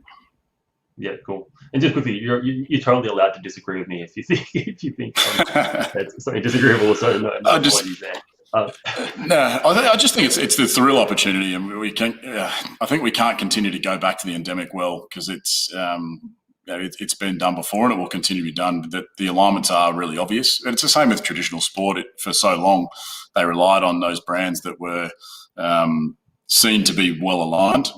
But as traditional sport continued to mature, brands that weren't as obvious or weren't as obviously aligned to the individual products that really are where the growth, particularly in revenue, started to come from. Yeah. Okay. Cool. I might just add. Go.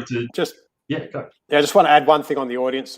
One of the things that I recall is that a significant amount of the audience that we have was not Australian based. That provides also another interesting challenge, because ideally you've got an audience that I would say 80% of our audience was overseas, and we had a significant percentage in North America. From a commercial and sponsorship scenario, we didn't have the infrastructure to be able to sell into that market. And one of the challenging things with Australia in general, there's very few companies that would have regional or even global decision makers in this market. So I think that that's another challenge, where you've got a significant portion of your audience that actually isn't relevant to a local brand, because there's a lot of waste. And I think that was a piece that I started looking at, having potentially some almost sales side relationships with the guys at Turner and who are involved with Rocket League, etc., to see if we could get into get into the markets, and also to try and understand how important the size of the audience that we were drawing in the US was to that market, because that's also another challenging piece to say, well, if we're getting 100,000 US views on our league, is that irrelevant? What does that mean to a US marketer? Is that big, small, or indifferent? So that was probably one of the other interesting challenges that we faced. Do you think, Dom? Do you think, Dom, that was relevant to the timing of Gfinity? The Australian market is still, even today, somewhat nascent. There is a generation coming through, but there's the compound annual growth rate of audience numbers is frightening at the moment. But the timing of Gfinity, 2-3 years ago, might have just been almost too early for its time. I think that's definitely the case. I think our model was a good model. We invested very heavily, and ultimately we had to meet the needs of our shareholders, and we couldn't show them a return in the medium term for them. So I think that's absolutely a fair call.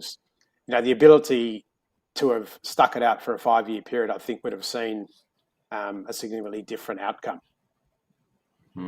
So I think, and I'm sorry, Garth, even when we talk content creators, again, if you look at Australian audience versus global audience from a content creator point of view, locally they've generated massive audiences of, single creators can have 5 or 10 million people that follow them across their various platforms, with 90% of that audience sitting in the Northern Hemisphere. But I think we've seen some of the numbers that we're tracking. There's been a huge shift even from this time last year to now, that those 10% are now 25 and 30% local audiences, and a big part of the local, or the big part of the growth of some of these content creators has been an Australian audience, and some of that is just simply streaming during Australian Eastern Standard Time, rather than starting at 10 p.m. at night and going through to the morning to attract that North American audience.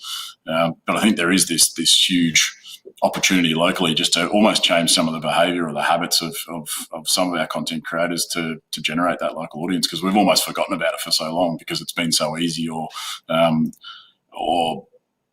more beneficial to develop audiences that come out of the Northern Hemisphere. Yeah. There's maybe a sort of a question there for you both around creating your own audience versus buying into a license with an existing tournament or league that already has an audience. I mean, are there any sort of thoughts, comments on whether it's better to build your own thing from the ground up, or whether if you buy into something that already has an audience, do you automatically get success, or is there still as much work or more risk? Either of you can take that. It's an interesting question. I think audience migration is certainly not anywhere near as easy as people think.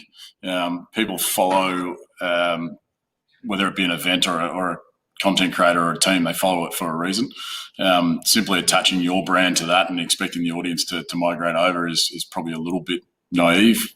Does it happen? Absolutely it does. But there needs to be a well thought out strategy to enable that. Owned audiences are the way to monetize. You can't monetize an audience that you don't own. Indirectly you might be able to, but the real benefit comes from the audience that you own and the data that you own and the ability to talk directly to that audience. Yeah. Dominic, when we had some conversations earlier, you had some really good points around what happens in sort of, the older traditional sports. There's a very well-established business model there. And one thing you brought up was the media rights being the most important. Like, yes, there's merchandise and yes, there's ticket sales, but really the media rights were the big thing, and that's kind of not. We aren't in that place with esports. Sort of what are the interesting parallels and differences for you there? Well, it's even within traditional sport itself in this country. The big leagues would be doing probably up to 60% of their revenue in media rights. So NRL, AFL, cricket. Then you get down to people like the A-League, which has probably an inverse model, or the football, where they generate a lot of ground up support for their league through registration fees, etc. And it's again it's all about audience. So without and you look at leagues, even like the NBL here, which is outside the NBA, it's a pretty well established basketball league, but they're not really generating significant money in media rights. I think they've just done a deal this year, which is probably the first time they're getting paid for their rights. But traditionally, they've got it onto free to air or behind a paywall, really for the production value itself. So without having that media right as an underwriting revenue stream, it is very difficult to make leagues and codes profitable. Because sponsorship is everyone. I think the stat is that Sydney's a more highly it's got a higher density of teams looking for sponsorship than LA. There's about 22, 23 professional teams in Sydney, and you've got a population of about 8 million when you look at LA that's got a multiple million population, 2 or 3 times bigger than our country, with the same amount of teams. So sponsorship is a challenge in general for traditional sports as well as new opportunities, and that's why you need something like a media right to be significant. I mean, I was interested when the Overwatch League launched, they got a reasonably big whack from Twitch, but that has since, I think, gone away. But that would have been a very important piece in underwriting the start of their league. Yeah. And Mark, going back to you on this. So you've mentioned to me about building content for Australian audiences and creating this and going through new sort of content creation as new monetization streams. Do you want to talk a little bit about the different sort of strategies that are being tried to target the Australian audience, I guess? And so, yeah, the strategies to target the Australian audience, some of the sort of lifestyle content creation you're doing, and how that relates to international markets as well, if it does. Yeah, well, I think the first point is just getting creators to change their habits. It's the appeal. What kind of content are they creating? What times are they streaming? Where are they looking to distribute? And what audiences are you targeting? You can, I shouldn't say take the easy route, but you can stream it North American times, or you can create content that appeals to that audience. But it's looking at the context. What does the Australian audience want? Do we want the content that is being pushed out to a North American audience? We're very different. We probably follow to some extent the cultural movement of America, but we are very. The Australian audience is a lot more, dare I say, savvy and a lot they behave in a very different way. And you look at even someone like the Inspired Unemployed, they've hit bang on because they localise their content, and they've been able to build a significant audience off the back of that. So it's really understanding who the audience is and what they want, and you can do that through the available information out there. So it's taking that creative direction and really matching it to the audience. And traditional media have done it for a long time. We've seen ads that come down from America on TV for big multinational brands that don't connect and don't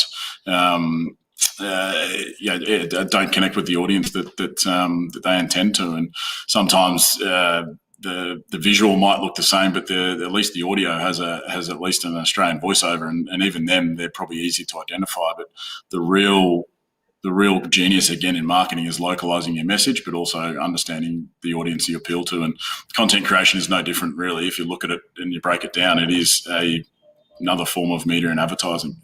So you need to take the same framework to what you're doing. So, and it's not easy. It's a space that, again, audiences have been developed. Big audiences have been developed by appealing to that North American market. So it's not easy to say to a content creator, hey, change your style or look at localizing, because there is this big audience that can be attached to down here. But I think that you're starting to see quite a number of content creators doing exactly that, and you will continue to see it. And there's a whole generation, as we keep saying, of kids coming through that aren't going to consume traditional media. So now's the time to really try and grab hold of that. Mm-hmm. I also think it's how you intend to monetize the content. Obviously, on YouTube, etc., if you're building a mass audience, you're getting rewarded for the audience no matter where it is. But if you're looking to integrate local brands, for instance, then obviously having a local audience makes a whole lot of sense. But it's much harder because you've got to prove that local audience. Whereas, I guess the likes of the team at Click have a huge international audience, and they revenue share based on that audience. So it's really less of a concern about where it comes from. Mm-hmm. Yeah, and a couple of interesting. Yeah. Sorry, you go, Mike. No. Dom's bang on there, but it's been, again, it's probably all timing. The Australian market is now saying, hey, we want some of this content. There's parents now saying kids can watch YouTube and they can watch Twitch and they can consume that. It's, again, we're probably 2 or 3 years behind the North American markets, and the org that or the parts of the ecosystem which we operate that go after that audience first. I think there's great rewards to be that leader. Mm-hmm. There's an interesting question around how do you build an org and how do you team? Right, so there's great performance players, maybe not the best content creators versus someone who is a fancy creator, maybe not high tier, but they feel that well. And yeah, so how do you those things in terms of create content? Maybe it's a two-part question here, and then from there, how do you content? Do you let the lost you a bit there, Garth. Is it? Can you hear me? Can you? Is it back?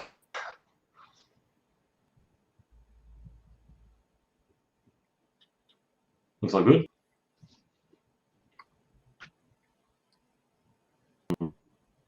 Okay. All right. Again, sorry about that. The panel, can you? Okay. Not great. Breaking up. Sorry, guys.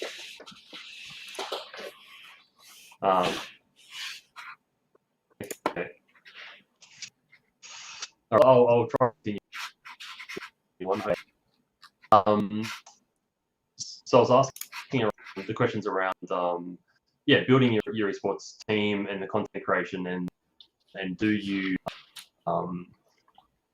like their content, or do you like your own content? Just missed the end of that question. I was asking, do you let your players direct their own content, or do you create for any of their content? Great. To be honest, it's for there's two parts to it. There's the players who are, the players are high performing professionals. So for them, creativity, if you look at left brain, right brain, they're not necessarily the most creative people, or they've generated a career off not necessarily being creative, so they probably require a lot more creative direction from us internally. For the content creators themselves, for us it's understanding who they are, what their personalities are, who their audience is, and trying to provide them some creative direction within the realm of understanding all that and what could actually match with those with those key elements, because it's very hard from a creative point of view to say, hey, we've got a brief from a brand and we want the content creator to act in a certain way. They've generated an audience because they are who they are, and they can operate within the confines of their ability as a content creator. So you need to sort of match the content output or the ideas to who they are and what they're doing, as opposed to trying to get them to change their mannerisms. It's like, and Don might laugh at this, it's like trying to get a traditional sports person to produce content. It very rarely does it end up in the way you hope it would, because they're a professional sports person. They're not a content creator, but the content creators are great at what they're doing. But again, trying to get them to change the way that they message and the way that they act, short of want of a better word, is not great. So there's very different sort of lines. But for us, we run the mantra that at Order, the players and the content creators are really the core of our business, and the support staff and the administrative staff are there to provide them the tools to operate as well as they can every day, or be better every day, and that includes creative direction where they need it. Mm-hmm. Okay, cool. I wanted to just touch on blockchain before we sort of come to finishing up here.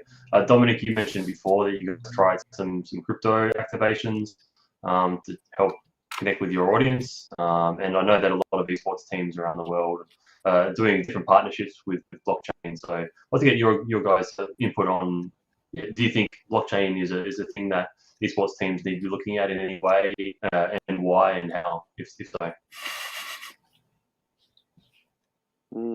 Depends how regulated it gets, I guess. I mean, we did it to try and qualify our data. It was simple as that, because we didn't have enough information about the people that were watching our stream. So we partnered with a company to do that. So there wasn't a longer term view, to be honest. It was that was the key point for us. Because basically, the way that it worked is that it was it had twofold. People had to sign up to be part of the incentivization program, and the longer they watched, we dropped codes through the broadcast. So the more codes they put up, the more the more benefits they received.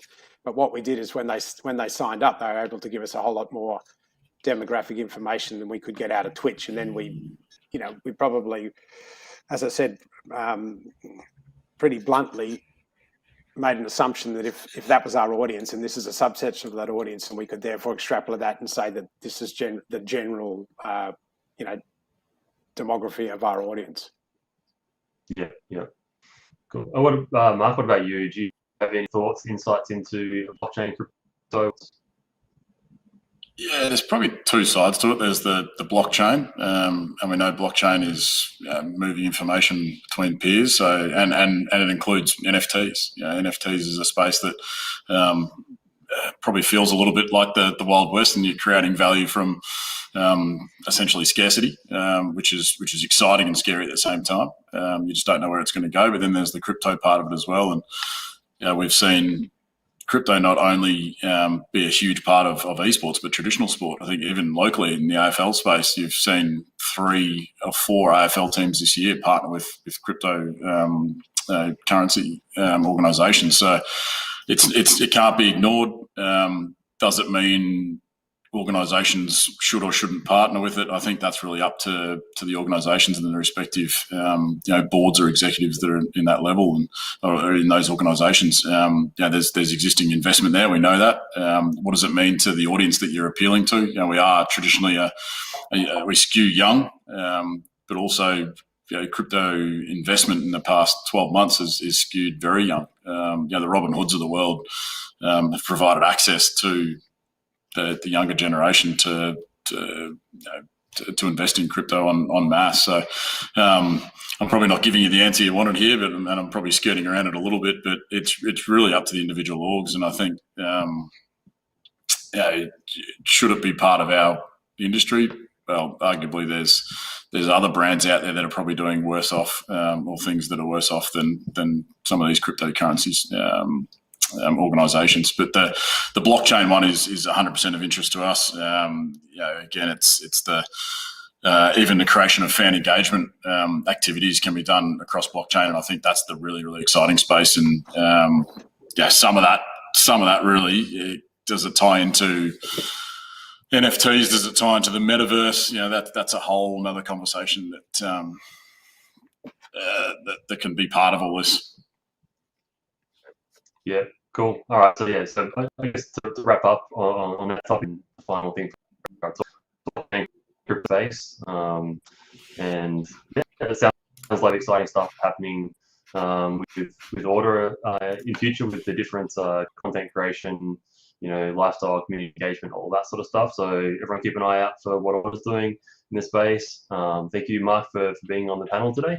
And Dominic, thanks also for joining us and sharing all the Gfinity and all the sports insights into media and marketing in sports. Has been fantastic to have you both involved, and appreciate you joining the panel today.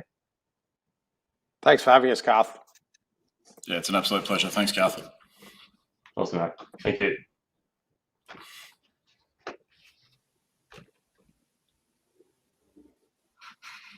Thanks so much, Garth, for all of that and for hosting the final panel of the day. Thank you to everyone who's tuned in and watched. Thank you to all of the audience who asked questions as well. A special thank you to every one of our esteemed guests across the whole day, from panel 1 to 4. We've heard from some veterans, some unique angles, unique voices, and definitely been able to discuss a lot of the areas that we want to think about as we go forward into 2022 as an industry. I also want to say thank you to all of our moderators, Dr. Emma Wachowski, Gabriel Ben, and once again, Garth, and also to YouGov for sharing their insights and detailed research. And lastly, a thank you to CloudCheck, who supported the Esports Summit for 2021, and also to Melbourne International Games Week for letting us be a part of their awesome program. We'll be back next year with another edition, and hopefully in person. We hope everyone's staying safe and that everyone's keeping well and getting vaccinated. I'm Quan. I've been very grateful to host this and have you all join us. And thank you so much for all of your support to date.